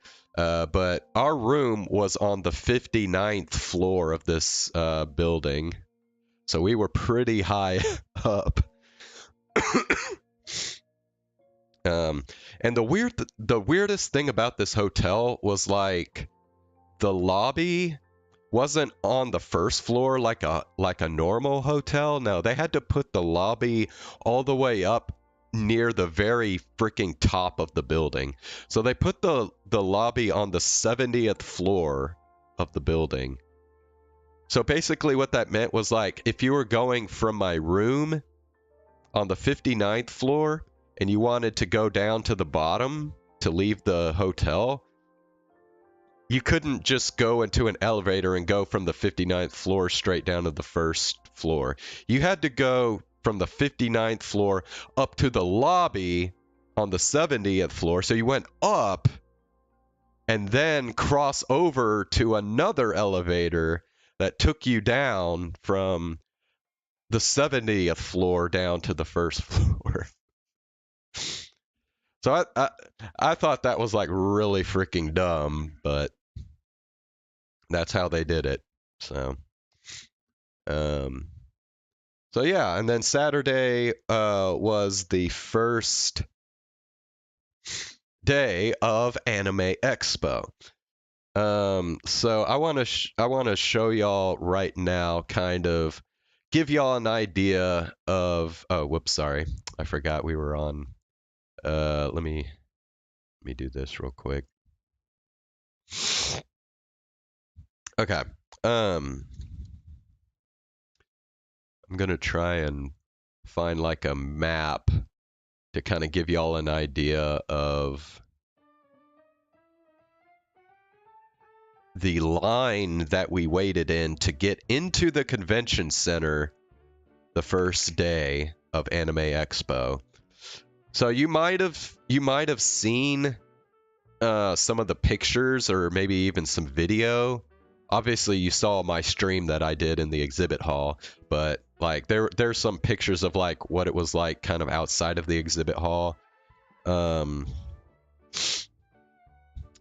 let me do Los Angeles Convention Center map. Let me see if I can.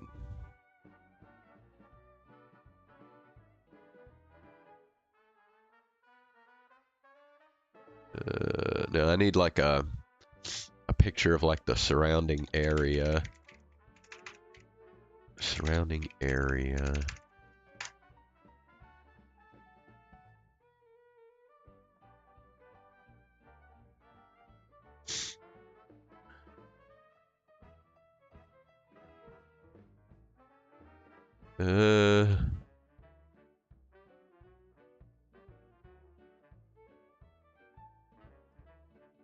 Well, okay, let me try this. Anime Expo map.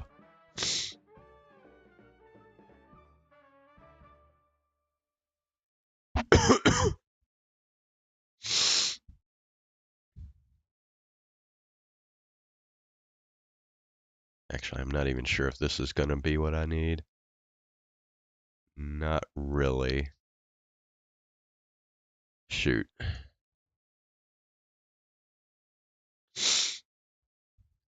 Okay, maybe let me try this. Maps. Los Angeles Convention Center.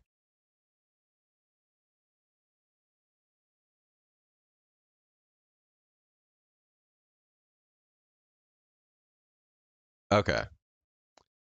I guess we like not that much.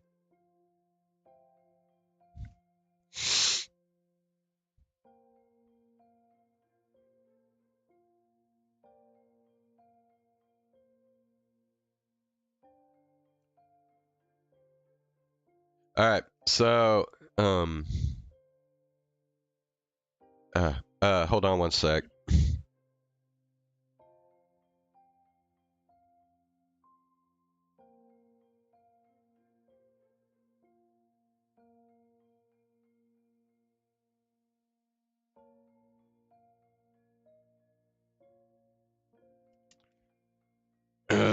Okay.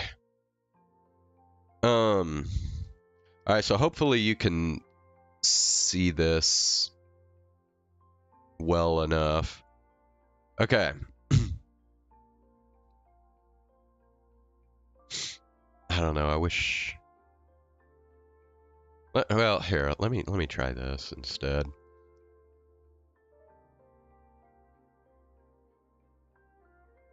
Convention Center, Crypto Arena map.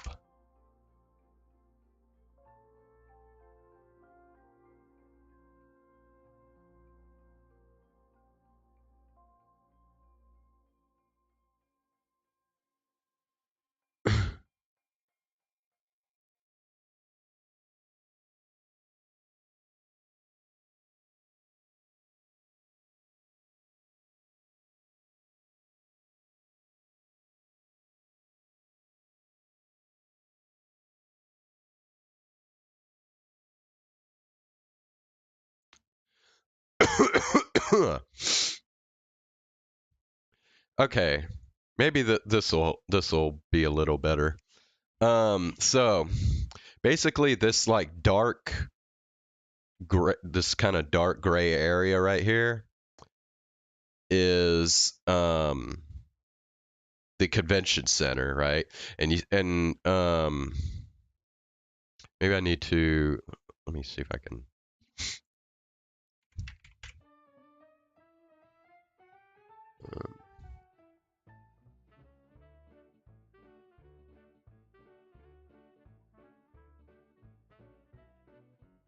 Okay, so now you can see. Oh hell no, dude. Fuck. Okay, well, never mind. I guess that's. But anyway, okay.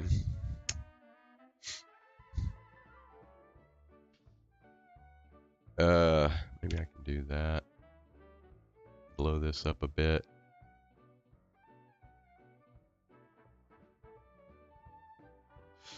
Okay.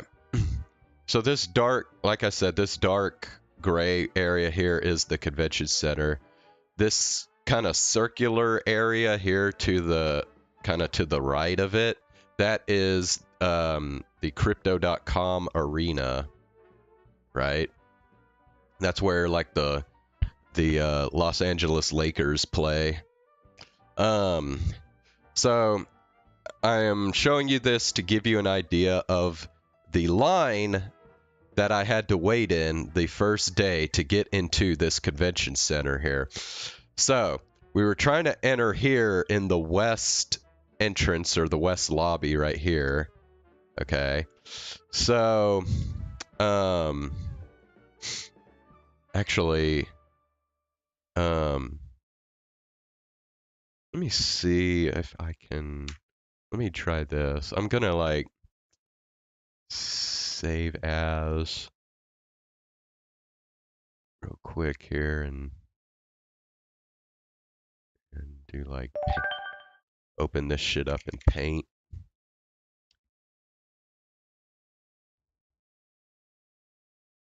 Um,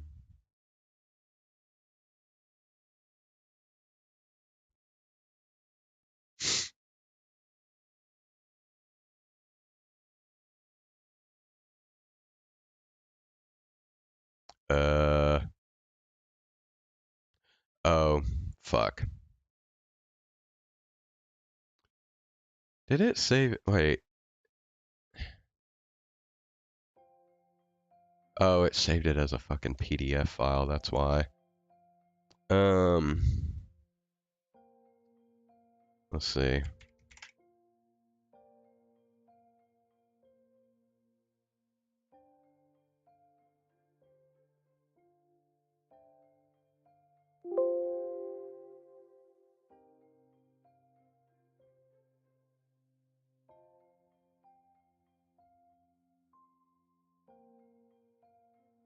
Fuck.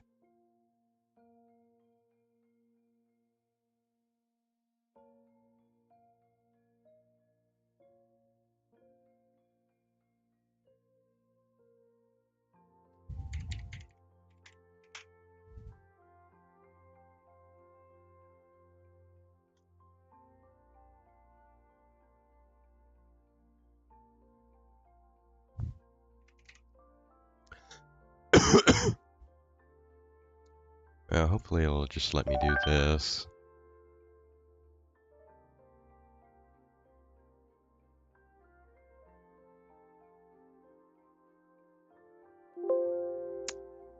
Oh my god, fuck.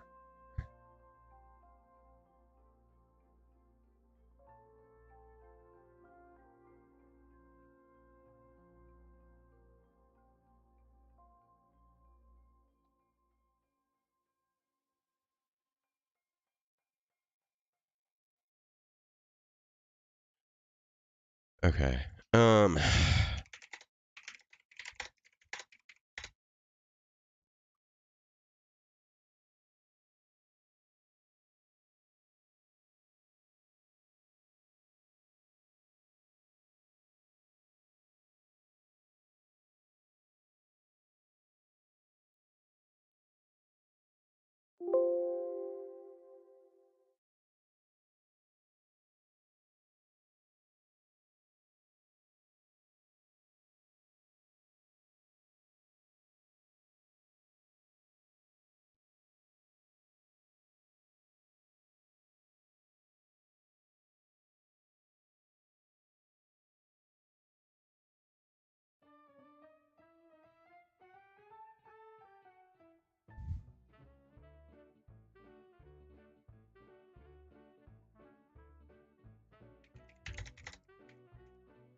Oh shit.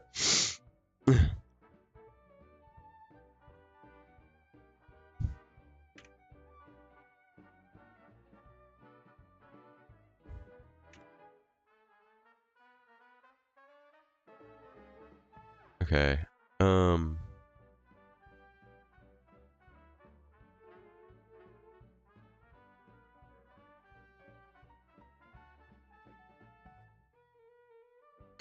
Maybe this will work. Okay.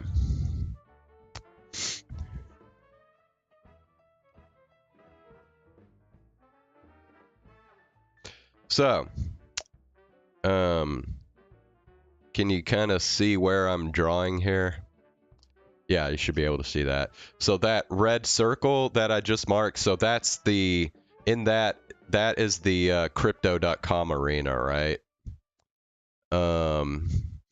So right here, that circle, that is the west entrance. That's where we're trying to get into the convention center on the first day.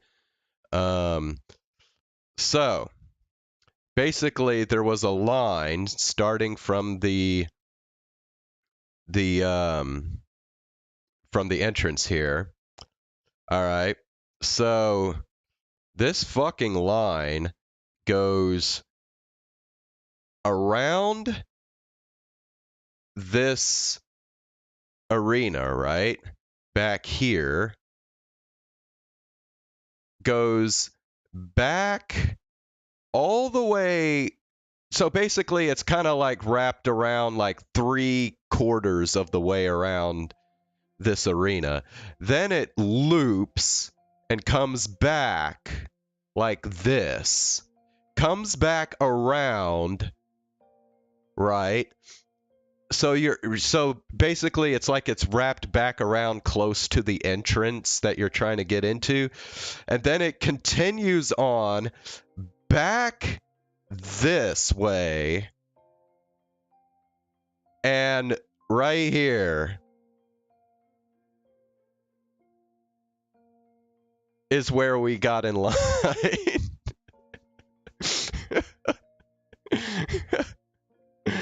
I'm serious. That is the fucking line, dude. I mean, it is super fucking long. And the even crazier thing is there was actually another line that kind of went outside of this line. And we didn't know if this line was part of our line or if it was a totally separate line. Thankfully, it was a separate line, because if it had been part of our line, God only freaking knows how long we would have actually had to sit there waiting in line. In fact, I never even found out what this other fucking line was for. I have no idea. But, anyway. Yeah. So, we got in line here at about 8:40 in the morning, right? So, the convention opens at 10 o'clock. So we got there an hour and 20 minutes before the convention opened. And we did not get to the entrance here until about 11:40. So an hour and 40 minutes after the convention had already started, we finally got through the goddamn line and made it into the convention center. So we were in line for a total of 3 hours the first day of the convention. Just to get in, right?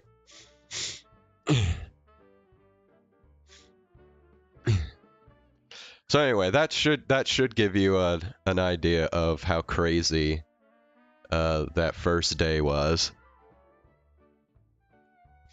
I had been to Anime Expo like 6 years before, so I'm already pretty aware of how bad the lines can get there. But I could tell you right now, in 2017, they did not have a line like this. They did not have a 3-hour line wait. At least not at the time we were trying to enter.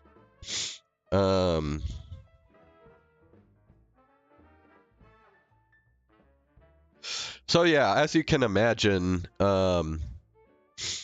since we got into the convention center an hour and 40 minutes after everything had opened, by the time we had gotten into the exhibit hall, there was pretty much nothing. None of the like big, like exclusive big stuff was left to get at the exhibit hall. I mean, it had already been gone. And the exhibit hall is what I streamed on that first day. So you saw on that stream how packed everything was. I mean, it was like shoulder to shoulder. And looking back on it, it's not even really surprising that I got sick, right? I mean, considering I was consistently shoulder to shoulder, people just breathing all over each other all the time. I mean, that shit's bound to happen, right?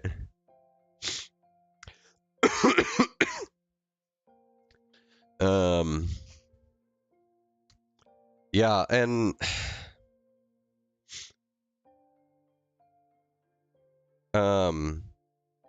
I don't know, man. I actually think, because they're saying that the attendance this year for Anime Expo was 160,000 people, which is way, way more than it has ever been in the past. I think the most attendance Anime Expo had ever had before this year was like 110 to 120,000. So this year they added like 40,000 fucking people. And I mean, you can look at pictures of this shit. Here, let me try and find one here.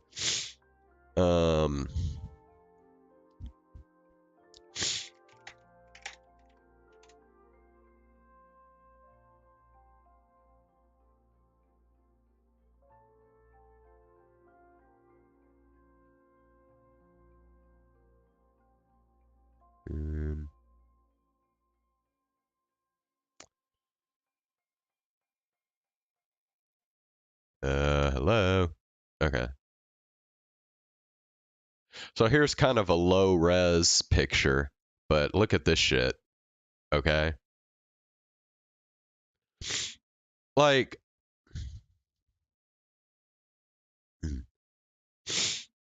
now I don't think I was in this. This was, I think this was outside the exhibit hall, but that line that I was in, that was for the west entrance, and this is the south entrance. So I wasn't actually in this part when they took this picture. But, to me, this is just, it's just too risky. I don't know if I'm gonna do Anime Expo again, dude. Because I don't have any confidence that they're going to like address this. I mean, when you have crowds like this, I mean, you run the risk of like crushes happening. You know what I mean? A crush, like when people are so packed in together that they can't fucking breathe, and then people just keel over and die. I mean, that didn't happen here, obviously, but I mean, when you have crowds like this, it definitely makes you kind of think that it could happen. I mean,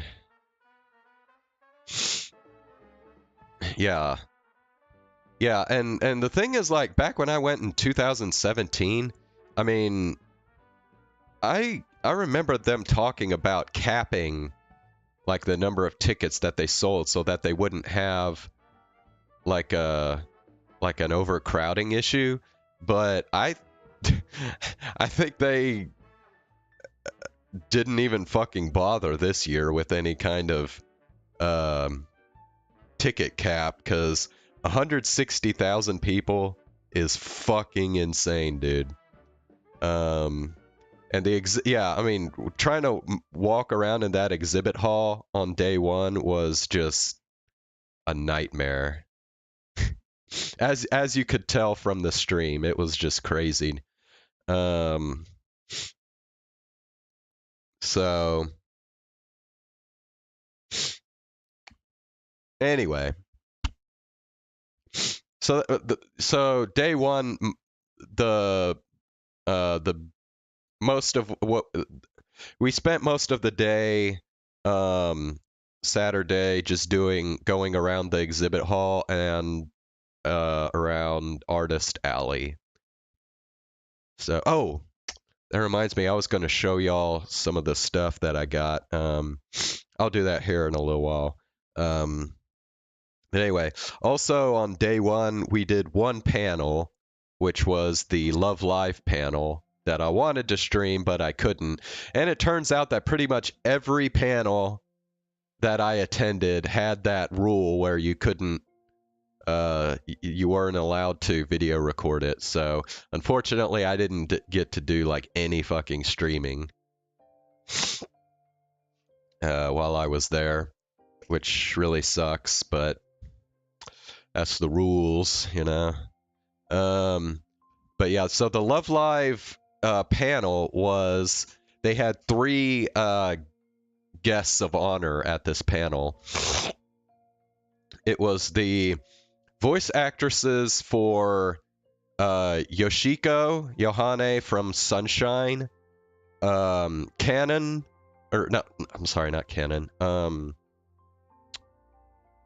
Kasumi from Nijigasaki, and Canon from Superstar.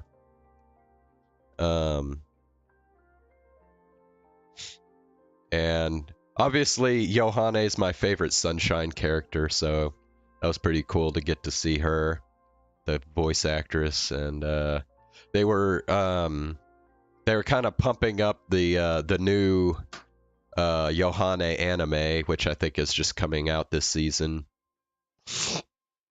Was it Yohane the Parhelion? I think that's the name of it. And they actually, during this panel, they screened the first episode of it too, so I got to watch the first episode of the Yohane anime.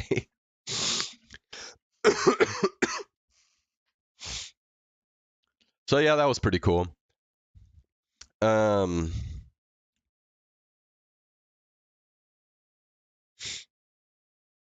Yeah.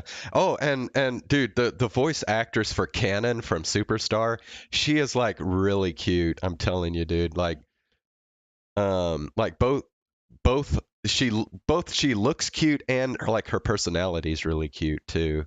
So I liked her. Anyway, so day 2, we didn't have to worry about waiting in a long fucking line to get into the convention center this time, because all the VTuber panels were not in the convention center, but in the Marriott Hotel, which is close by the convention center. So thankfully, it wasn't nearly as much of a pain to get in on the second day. I mean, we still had to wait in a line to get into the room that they were having the panel in. But day 2 is obviously the day that we were looking forward to because of the VTuber stuff and the HoloLive concert. So the first panel on day 2 was the V Shoujo Japan panel, which had Kason and Henya in it. And Nazuna was supposed to be in it too, but she no-showed, so unfortunately there was no Nazuha for this panel. But Keisan was there in person, so she didn't show up as a VTuber. Keisan was actually like her real self at the panel. So Keisan actually went to Anime Expo in person, whereas Henya, of course, Henya was just her VTuber self, so she was wherever the fuck Henya lives, streaming her VTuber over to to Anime Expo. But yeah, that panel was pretty fun. They did like a Q&A, so a bunch of people got to like get in line and ask them questions and stuff. So that was pretty cool.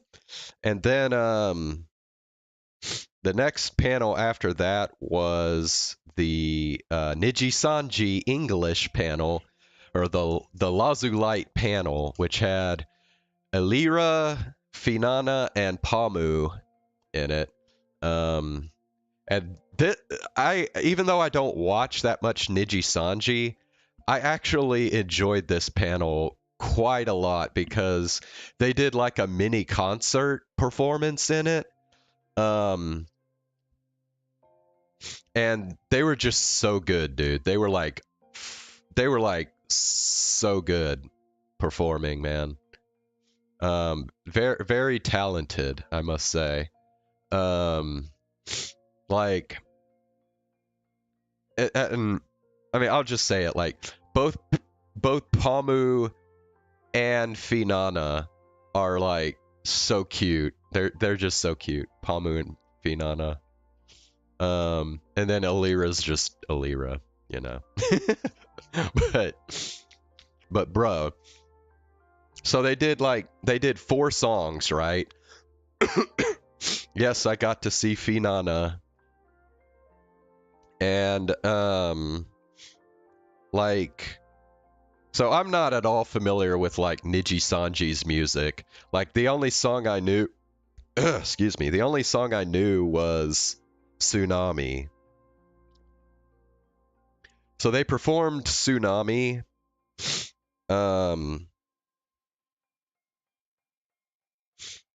And yeah, Zane, it does kind of suck because I don't think there's you can go see like you can go see VODs of like the V Shoujo Japan panel and the Iron Mouse panel.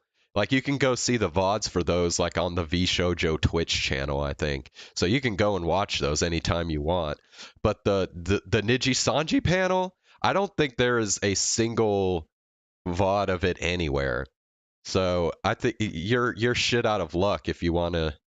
I mean, you literally had to be there at Anime Expo at the panel if you wanted to see this shit. You'll see like there are like a few people out there that put up like 30-second clips of it, but that's all you're gonna see. And I wish there was a stream of it too, because their performances were really good. And so Tsunami was cool, but then like the song they did after Tsunami was a song I'd never heard before. It's called Trial and Error. I don't know if you're familiar with that one, Zane, but dude, Trial and Error is I was like, holy shit, this song is so good. And then like later on, after Anime Expo was over, I looked the song up on YouTube and just listened to it, you know, with earphones. And I'm telling you, dude, Trial and Error is my fucking jam now. I'm serious. Not even Hololive does not have a single song that is as good as Trial and Error. Like you should, like after my stream is over, you should look it up, dude. Put Trial and Error Nijisanji and look it up. It is so good, dude. Such a good song. I love it. Love it. So I was really happy that I got to hear that new song that you know that I really like. And then after the Niji Sanji panel was the Iron Mouse panel with Connor. And if you've seen any of because Connor and Iron Mouse have done convention panels before, and if you've seen any of them, then you know how good Connor is at like interacting with the audience. And yeah, he just knocks it out of the park every damn time. So I mean, that was probably like the best panel that I went to, was the Iron Mouse and Connor panel. Like those two are just so good together. I mean, they're going to be entertaining no matter what. And yeah. And I have a story on that panel too, because about halfway through the panel, my brother tried to get in line for the Q&A, and he was actually pretty close. Like, basically, okay, good night, Chen. Glad you could stop by. So we were basically in the row that was right across from where the microphone was, where the fans would ask their questions. So I thought Mark, my brother, had a pretty good shot at getting in the line to ask Iron Mouse and Connor a question. But the thing was, when they freaking had everyone line up, there was like this crazy mad dash to the microphone. And like my brother, like somebody freaking ran into a chair and like tripped over the chair, so the chair like went falling down on the floor along with this person, and this happened like right in front of my brother. So he got cut off because this dude fucking took a whole chair out with him trying to get to the microphone. And thankfully my brother didn't get hurt or anything. Like, he didn't get tackled or some shit, but god damn, it really sucked for him because he ended up not getting to the line because these people like cut him off, and it was like crazy. So unfortunately my brother didn't get to ask a question during the panel. But anyway, then after the Iron Mouse panel, it was time to leave and eat dinner and then go to the Hololive concert. Oh my god, the Hololive concert. Ugh. The Hololive concert was so awesome, dude. Like,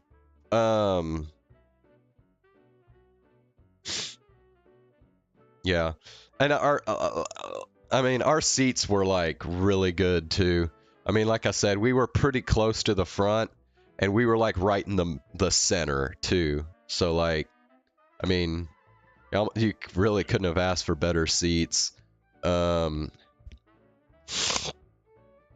So, no, you didn't. You didn't see me in the crowd. Fuck off.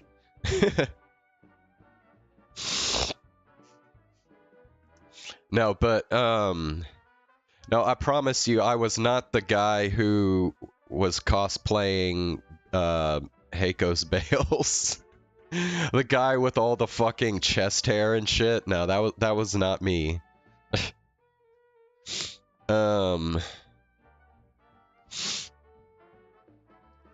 But the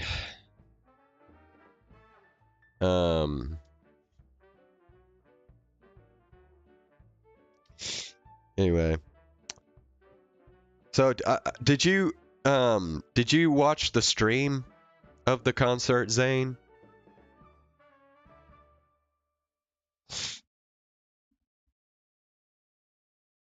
You saw me? Really? Okay, you're gonna have to like give me the timestamp of where it is. Because I didn't think I would be on the VOD, but I don't know.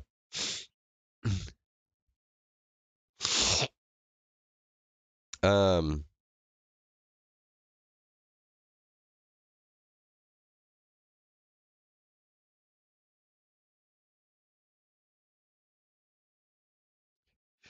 So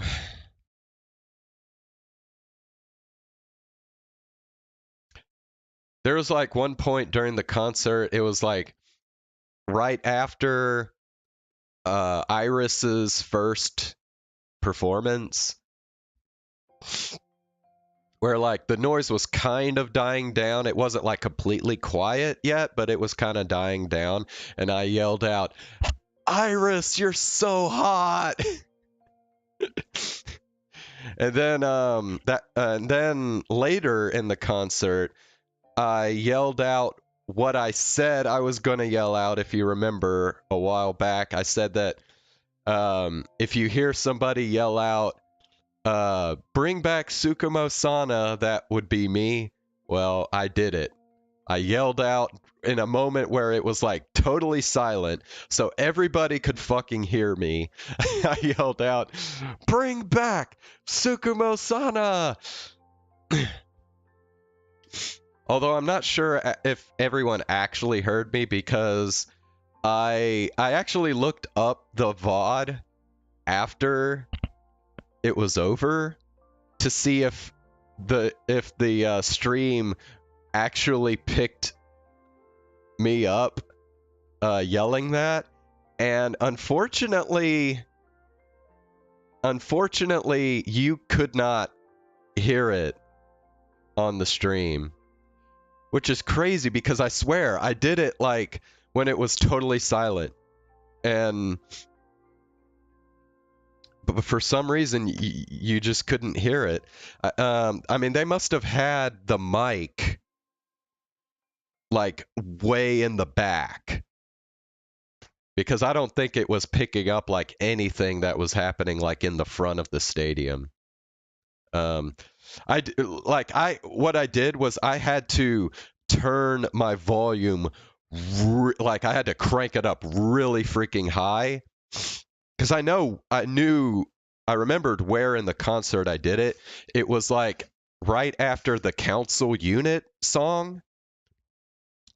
So like the council unit performed a song, and then there was like just a tiny little break, and then they did like this thing where they all kind of like came up on stage and like, you know, chatted or whatever.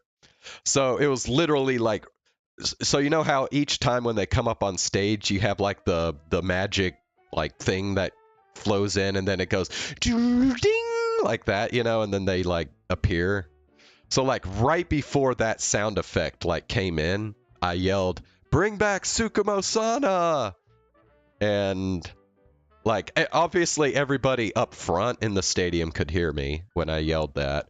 But unfortunately on the stream you couldn't hear it.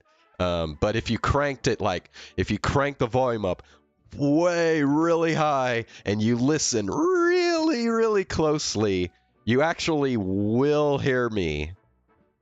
But it's so faint that you can't even tell what I'm saying. So yeah. That sucks, man. I was hoping that it would actually pick that up more than it did, but unfortunately it didn't happen.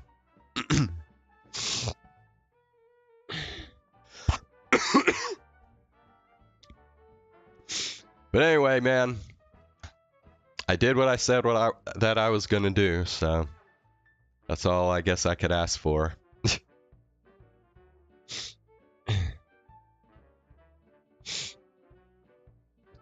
So anyway, I want to ask, what was your favorite performance in the Hololive concert?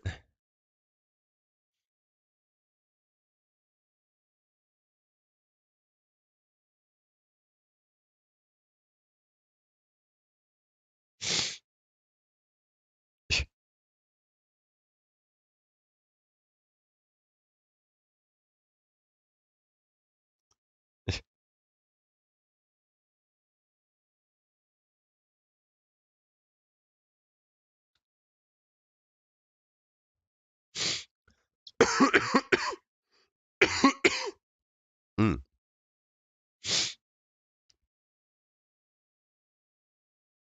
You should know the answer. Oh, was it the Japan unit song cuz Sora was in it?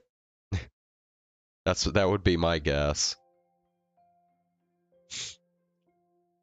I mean, I guess it would be either that one or the Fauna one, but I'm going to guess the Sora, so the Japan unit one.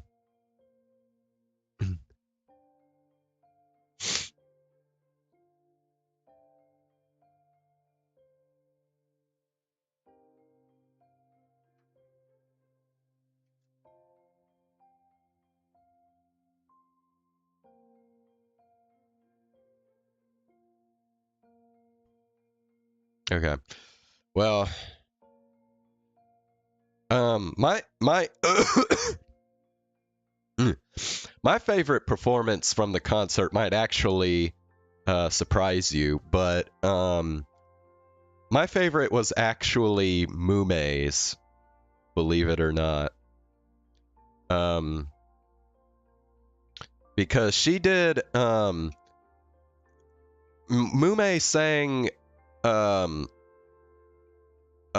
Palette, so it was a cover of Palette, which is a song that was originally done by Toa, right? And I had never heard it before. So I wasn't familiar at all with Palette before this concert. But yeah, dude, she was singing it, and yeah, dude, cuz I'm telling you, like, that was the one song where I really felt like it really felt like I could like it really felt like I could feel the emotion coming from Mume on that song, like with her voice, and even like just watching her, like the way she moved and stuff. It felt to me like she was really into her performance, and so yeah, that's why it's my favorite performance. I think that was a really great song for her to cover. And even though I'd never heard the song before, that's another song that I got to add to my playlist, because that palette, that is a really nice song. And Toa's version of it is really good too. But man, Mume just, she just has a really good voice, dude. Her range, I mean, what can you say, man? I would say, out of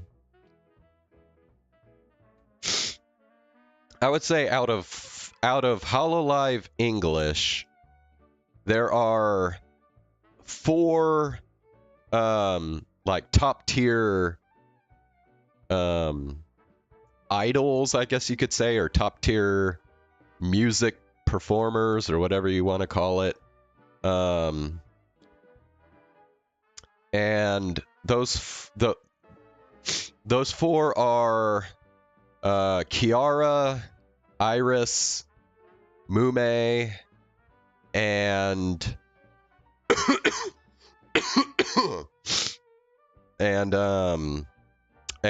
Heiko's Bales. Yeah, because Heiko's Bales was pretty damn good too. Like, I feel like if you're more into like the choreography stuff, like the dance numbers, then you're gonna be more into like Kiara and Heiko's Bales. Whereas if you're more into like the singing and like just being like a natural performer on stage, then you're going to be more into Mume and Iris.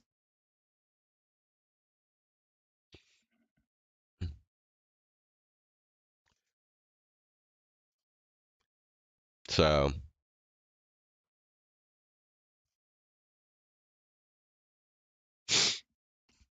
yeah, and Iris, I mean, Iris is just awesome, dude.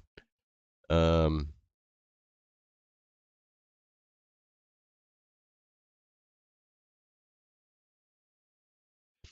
yeah, I think if I had to pick, like, um, like who's the best like total package for like music performances, like voice and singing, I would pick Iris. Like Iris is just so badass, dude. But Mume is like, she has such a good voice, man. So yeah, I would say Mume's cover of Palette was my favorite performance from the concert. But Bay and Iris were both really good too. So yeah. But yeah, the concert was so good, man. I really enjoyed it. Also, my brother, man. My brother was a real trooper during this trip, man. Because my brother, he's... he gets kind of easily rattled, like with like large crowds and loud noises and stuff. So all the stuff he had to put up with for this trip, yeah, my brother was a real trooper. So yeah, and then the fourth day of Anime Expo. Oh, I'm sorry, wait, I skipped the third day. Okay, so now I got to talk about Monday, the third day of Anime Expo. So the first thing we did was we got to the exhibit hall and we got in line to do a meet and greet with Iron Mouse, which I think I made a post about that, but I still haven't uploaded the video yet. I need to do that. I'll probably do it tomorrow. I'll probably upload my video of the Iron Mouse meet and greet tomorrow to YouTube. But yeah, it was cool because me and my brother both got to actually talk to the Iron Mouse, even though it was like really short, but still it was, I mean, we got to talk to freaking Iron Mouse, man. That was pretty cool. But obviously, since Iron Mouse is the most popular freaking VTuber in VShojo, there were a lot of people in line that wanted to get to talk to her. So we were told before we even got up to the stage to talk to Iron Mouse that we only had like 30 to 40 seconds to talk to her. And we were like, oh shit, you can't fucking do anything in 30 to 40 seconds. So yeah, basically all I got to say was like, I told her about kind of how I first got to got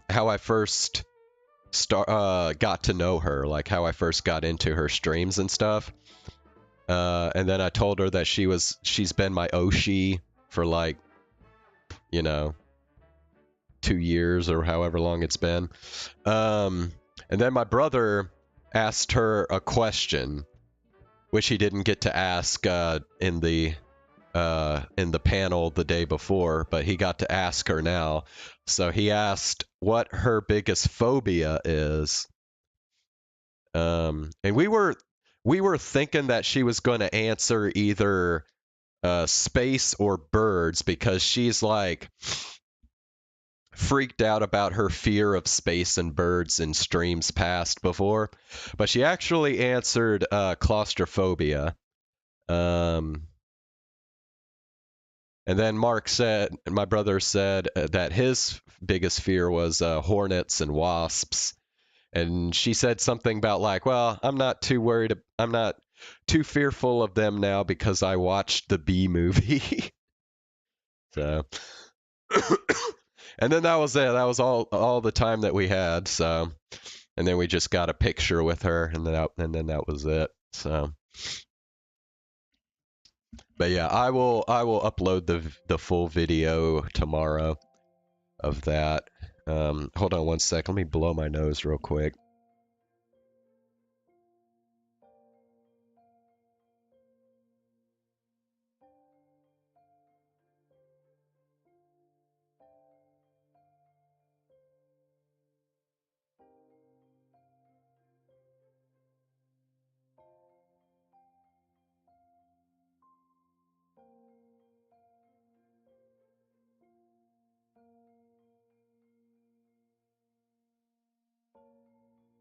Yeah, so they only let people talk for like 40 seconds because they wanted to get all the people through that wanted to talk to her, so there was like a big line, right? So, yeah. Yeah, it kind of sucked because we had watched another meet and greet panel before that, which was like Haruka, Karibu, and Zentreya. And those people got to talk to them for like, I want to say like maybe 3 or 4 minutes each. So much longer. And I was like, damn. You know, because we didn't get to talk to Iron Mouse for that long. But I guess it makes some sense because there probably wasn't as much demand to talk to Haruka and Zentreya as there was to talk to Iron Mouse, obviously, because Iron Mouse is like way more popular than Haruka and Zentreya. But anyway.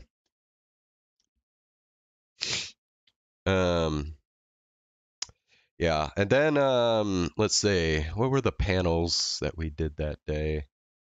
Oh, so the next panel that I did after the Iron Mouse meet and greet was the sorry, I forgot to mention too.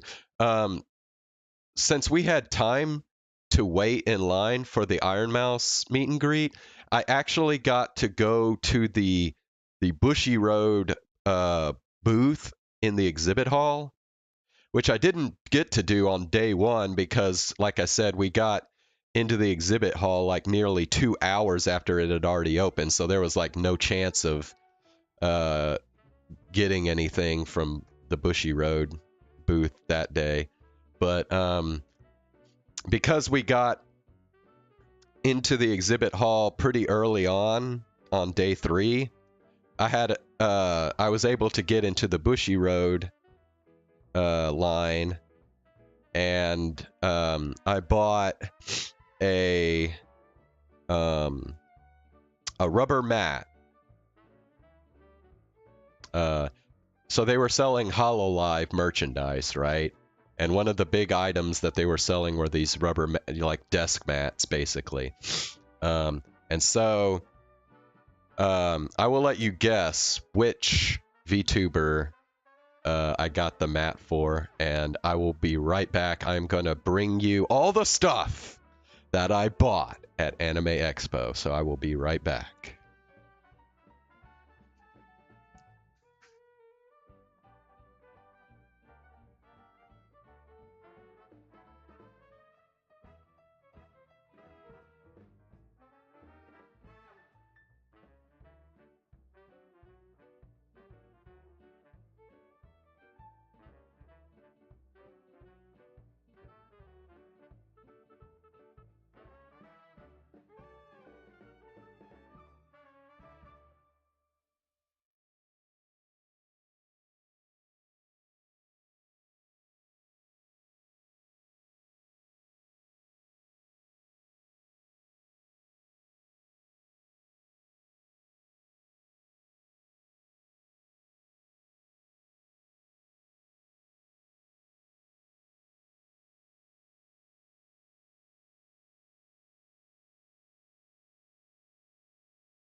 All right.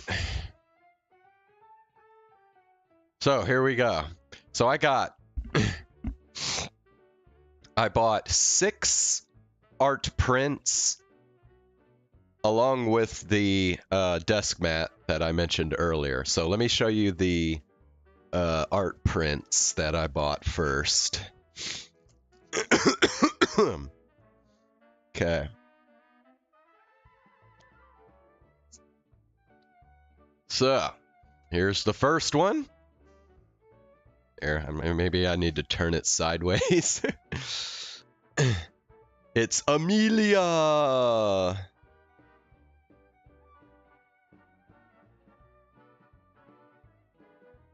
Alright, so that's the first art print.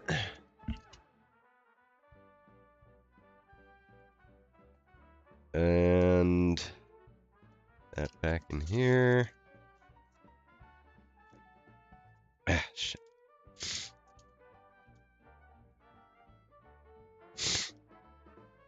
Alright, here's the second art print. Iron Mouse.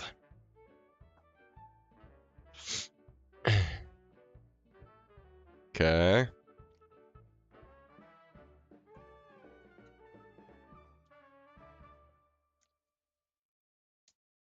Oh my gosh, I just realized something.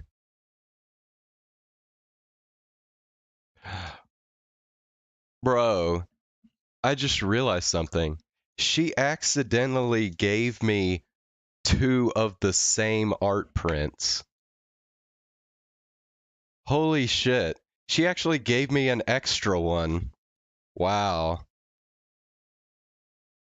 You want an art print, Zane? I'll ship one to you. Bro, I had no idea she put an extra one in here.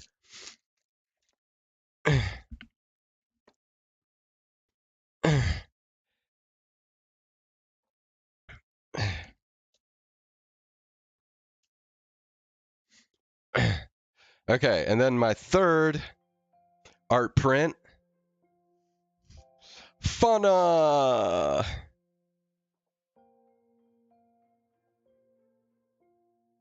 Alright.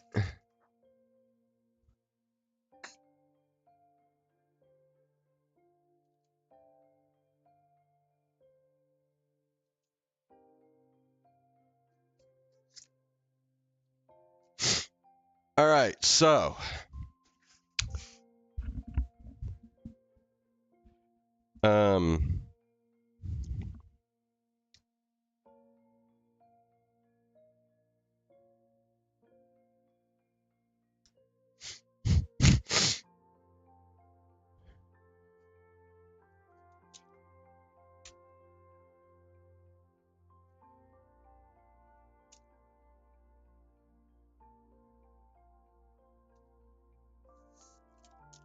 Okay.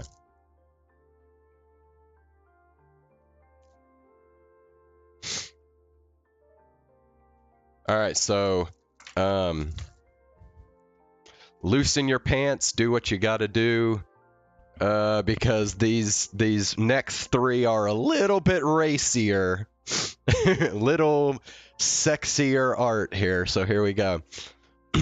So the fourth art print I got, Genshin Impact, so this is Ganyu and Shene. So yeah, as you can see, a little more racier than the other ones I was showing you earlier. Um,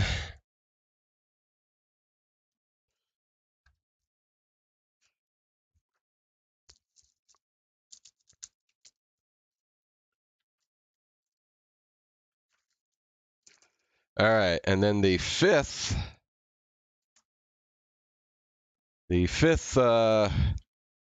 one I got here, another Amelia Watson.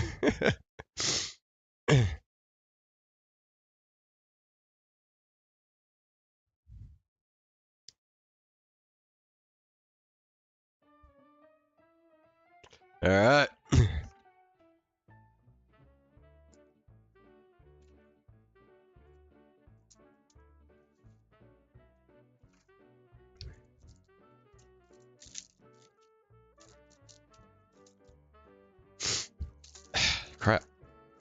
this. Okay, and then the final art print. And this one, I think this one will probably be your favorite, Zane. We got another Fauna in a pretty sexy outfit.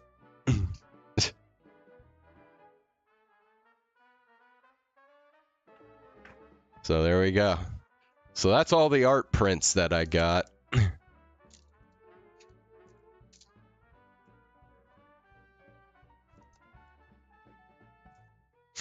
How much Ame stuff do I have?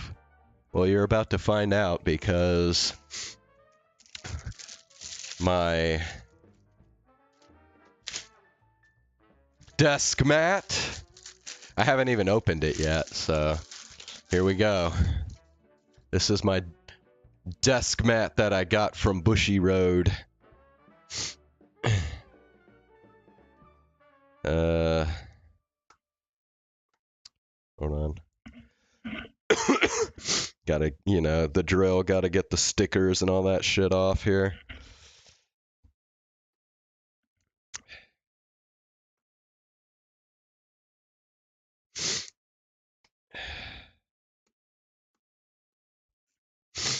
Let me see.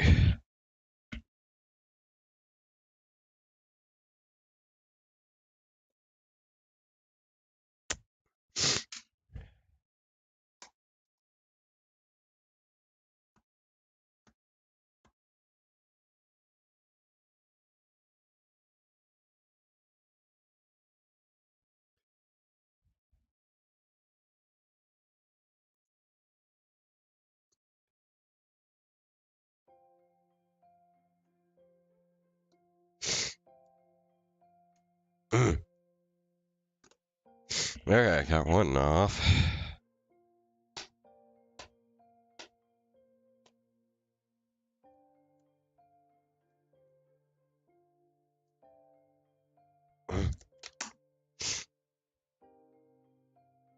Well, shit.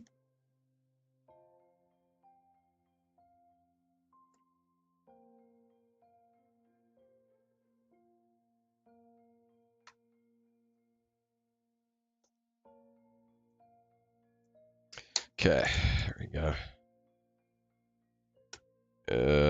Maybe. There. Awesome. Okay.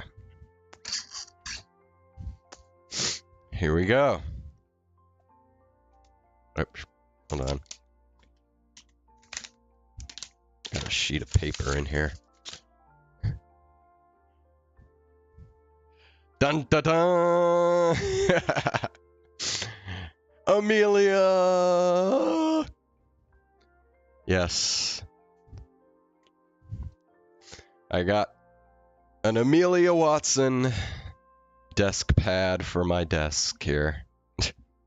Now I just have to clear everything off so I can actually put my mat on. Alright, man. That is my Anime Expo haul.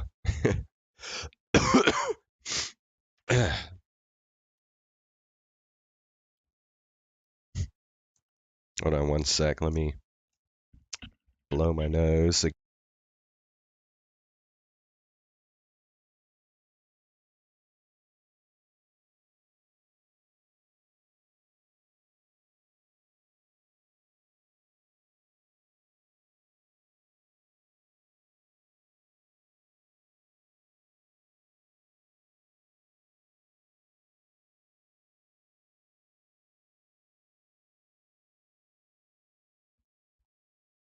Okay. So, continuing on with day 3 of Anime Expo. So, after the... Oh, you got Klee? That's cool. I got... Oh, wait, that's right. I think you were watching that stream when I got Kazuha, right? So anyway.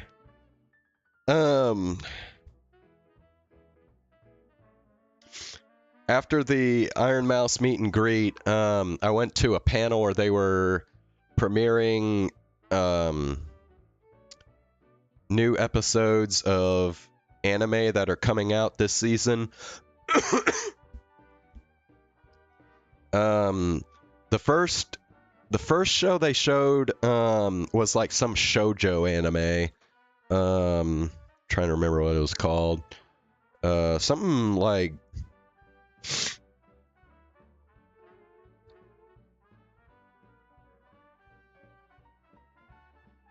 oh yeah, okay, it's called Sugar Apple Fairy Tale. So it's a shoujo anime, so obviously I wasn't that interested in it. But then the next anime they showed was like excuse me. It was like so boring that I would have rather watched fucking the Sugar Apple Fairy Tale anime than this shit. Like, it was just so boring. Like, at that point, I was like, oh my gosh, I'm like getting so tired. So I seriously just up and left Anime Expo and went back to the hotel and took a nap. Because I was just so tired at that point, man. And obviously watching a boring anime didn't help. So yeah, I took a nap. And then I went back and I tried to catch the US premiere of the new Rascal Does Not Dream of Bunny Girl movie. So yeah, apparently the Bunny Girl anime got a new movie.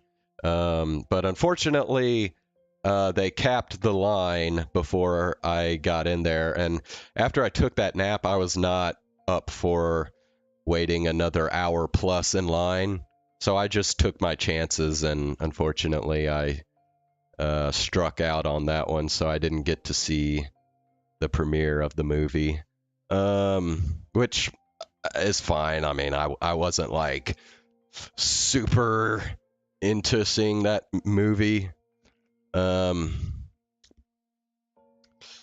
So after that, I just had some dinner with my brother, and then I went back, and then I did the Project Melody panel that night, and oh my god, the Project Melody panel was like,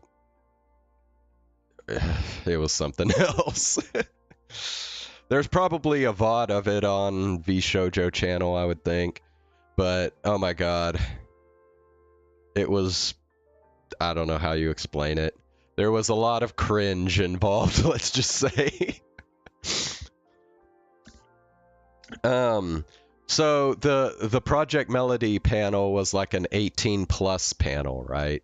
So they were talking about some pretty lewd stuff, and basically a lot of it was just like guys in the crowd yelling out shit like, I love boobies, and shit like that. So it was a pretty weird panel. Like I said, there was quite a few cringy moments in it. I mean, there was even one point where like some of the fans got to do a Q&A, and so it wasn't just Project Melody. She had like 3 other kind of lesser known VTubers with her, and they aren't in VShojo, they're like indie VTubers. I only recognized one of them because I think I saw her like maybe a couple times before. I wasn't too familiar with her, but I did recognize her, so I'd seen her before. Her name was Cottontail VA. And I wasn't familiar at all with the other two, so I don't know what their names are, but yeah, there was one point where like one of the questions this guy asked was like, it wasn't he wasn't asking Project Melody. He was asking one of the other VTubers that I don't know. He asked something like, "Can I be your Discord kitty?" or something like that. I have no fucking clue what a Discord kitty even is.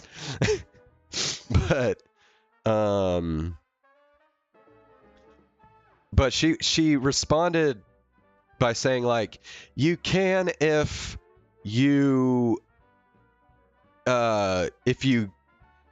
get down on your knees like on the ground and meow like a cat. And so he literally took the mic, got down on all fours and went meow.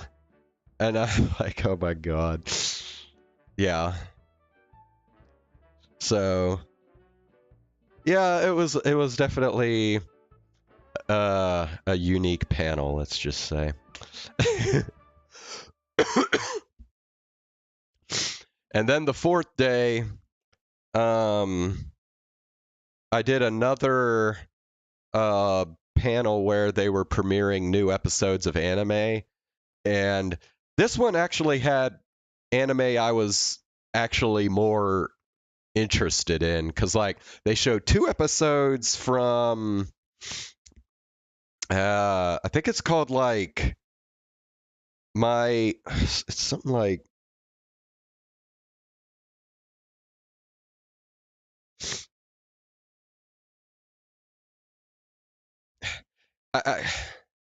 he was down bad for sure. It's something like my favorite character is the villainess or something like that. My favorite character is the villainess. Or yeah, what is this called? Oh, okay, I'm sorry. It's called I'm in love with the villainess. So it's funny because it's your basic isekai anime where this girl gets like she gets like, I guess, reincarnate. I don't know. She doesn't die or anything. She just kind of gets sucked into this otome game where like you're supposed to like have your the romance routes that you're supposed to do are all like guys, right? So she's a girl playing a guy playing a game where you're supposed to have romance with guys, right? But the deal is, she is not interested in the guys at all. She is interested in the female villain of the game, who actually like bullies the main character of the game and stuff. But for some reason, this girl is like really into her. So like anytime she like bullies her, she's all like, oh my god, I love when you bully me and stuff. And yeah, it was actually pretty funny. It was actually pretty funny. I might actually watch some more of this anime.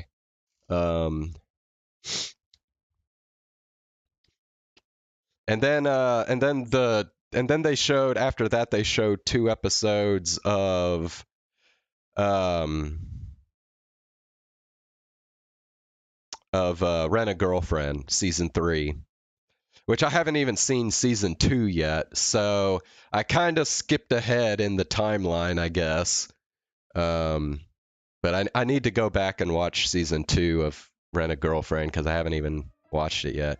But apparently, okay, so you know how there's like 4 main girls, right? There's Chizuru, Mami, Ruka, and Sumi, right? So apparently, season 3 adds a 5th girl to the mix. And she's like this freshman in college, I guess. And she's like I don't know, it's kind of weird because like she's like this streamer and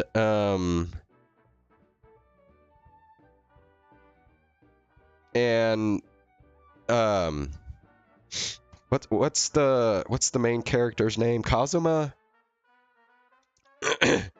Kazuma talks about this fifth girl as if she's like this big zoomer, right? Like Gen Z. And the weird thing is, like, she's only a freshman in college and he's a sophomore. So she's talking about this girl that is 1 year younger than him as if she's in a completely different generation than him, which is weird. But anyway. So.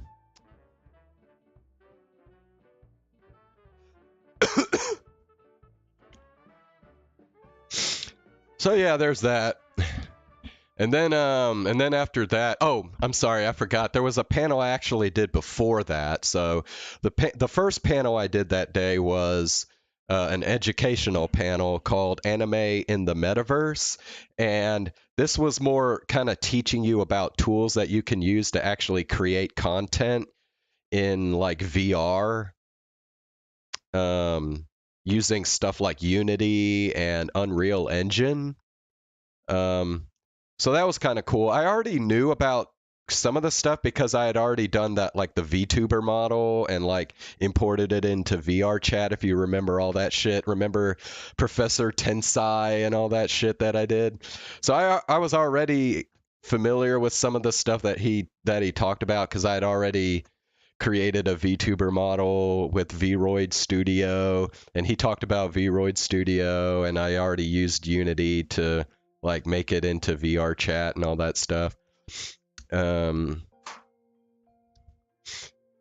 yeah, but I was not real as familiar with like Unreal Engine, which I already knew they had used for like video games and stuff, but I wasn't aware of like the animation side of it. So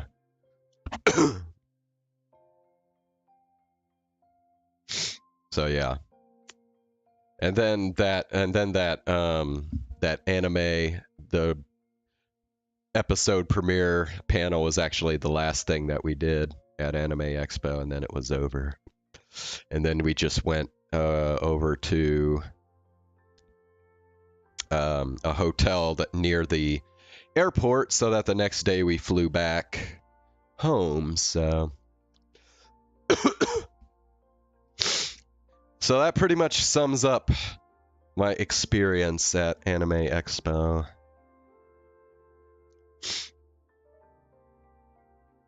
So let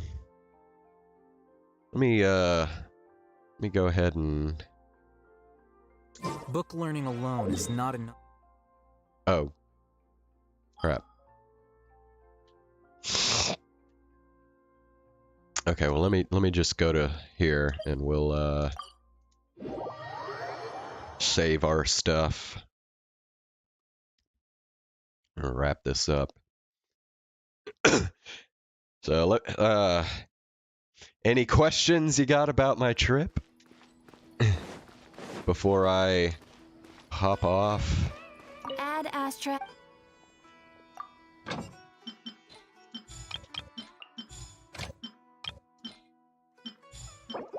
Yeah. It was a lot of fun, especially Sunday, the second day with the VTuber stuff. I mean, that was that was like heaven for me. Like, you know, it just doesn't get any better than that. But at the same time, I don't know if I'm gonna do Anime Expo again because of the stuff I had mentioned earlier about the crowds and all that. You know, it's just too risky, I think. So.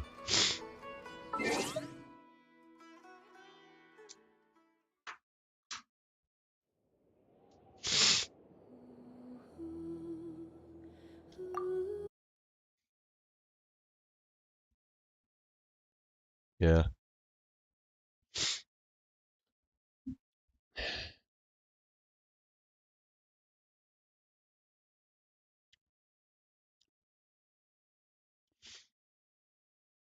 All right, man. Well, if you don't have any questions, I am gonna go ahead and call it a night. So,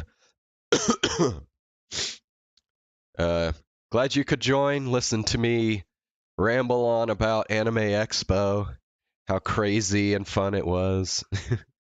And yeah, I will see you tomorrow. We'll continue the did you meet any no, I didn't. Nah. There weren't any opportunities to meet any Hololive members. Nah. I think there was like a VIP thing for the concert, but I don't know if that involves meeting any of the actual members or not. I don't even know how you went about getting a VIP ticket. I don't remember seeing that as an option when I went to purchase tickets for the concert, but I think there was some kind of VIP thing, so might want to look into that. But yeah, no, I didn't meet any Hololive VTubers. It was just the concert, what you saw on stream, and then that was it, and we went home. So yeah.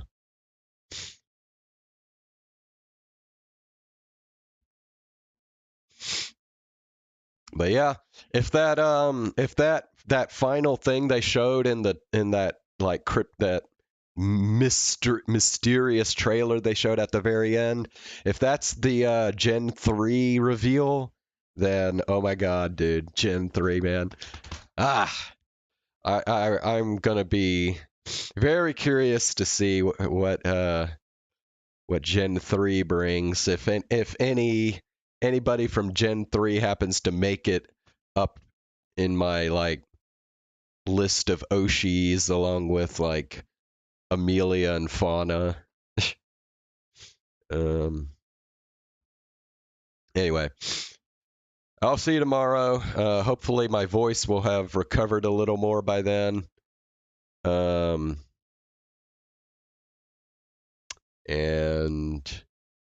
yeah, we'll continue with the new event for 3.8 on Genshin Impact tomorrow. So have a good night.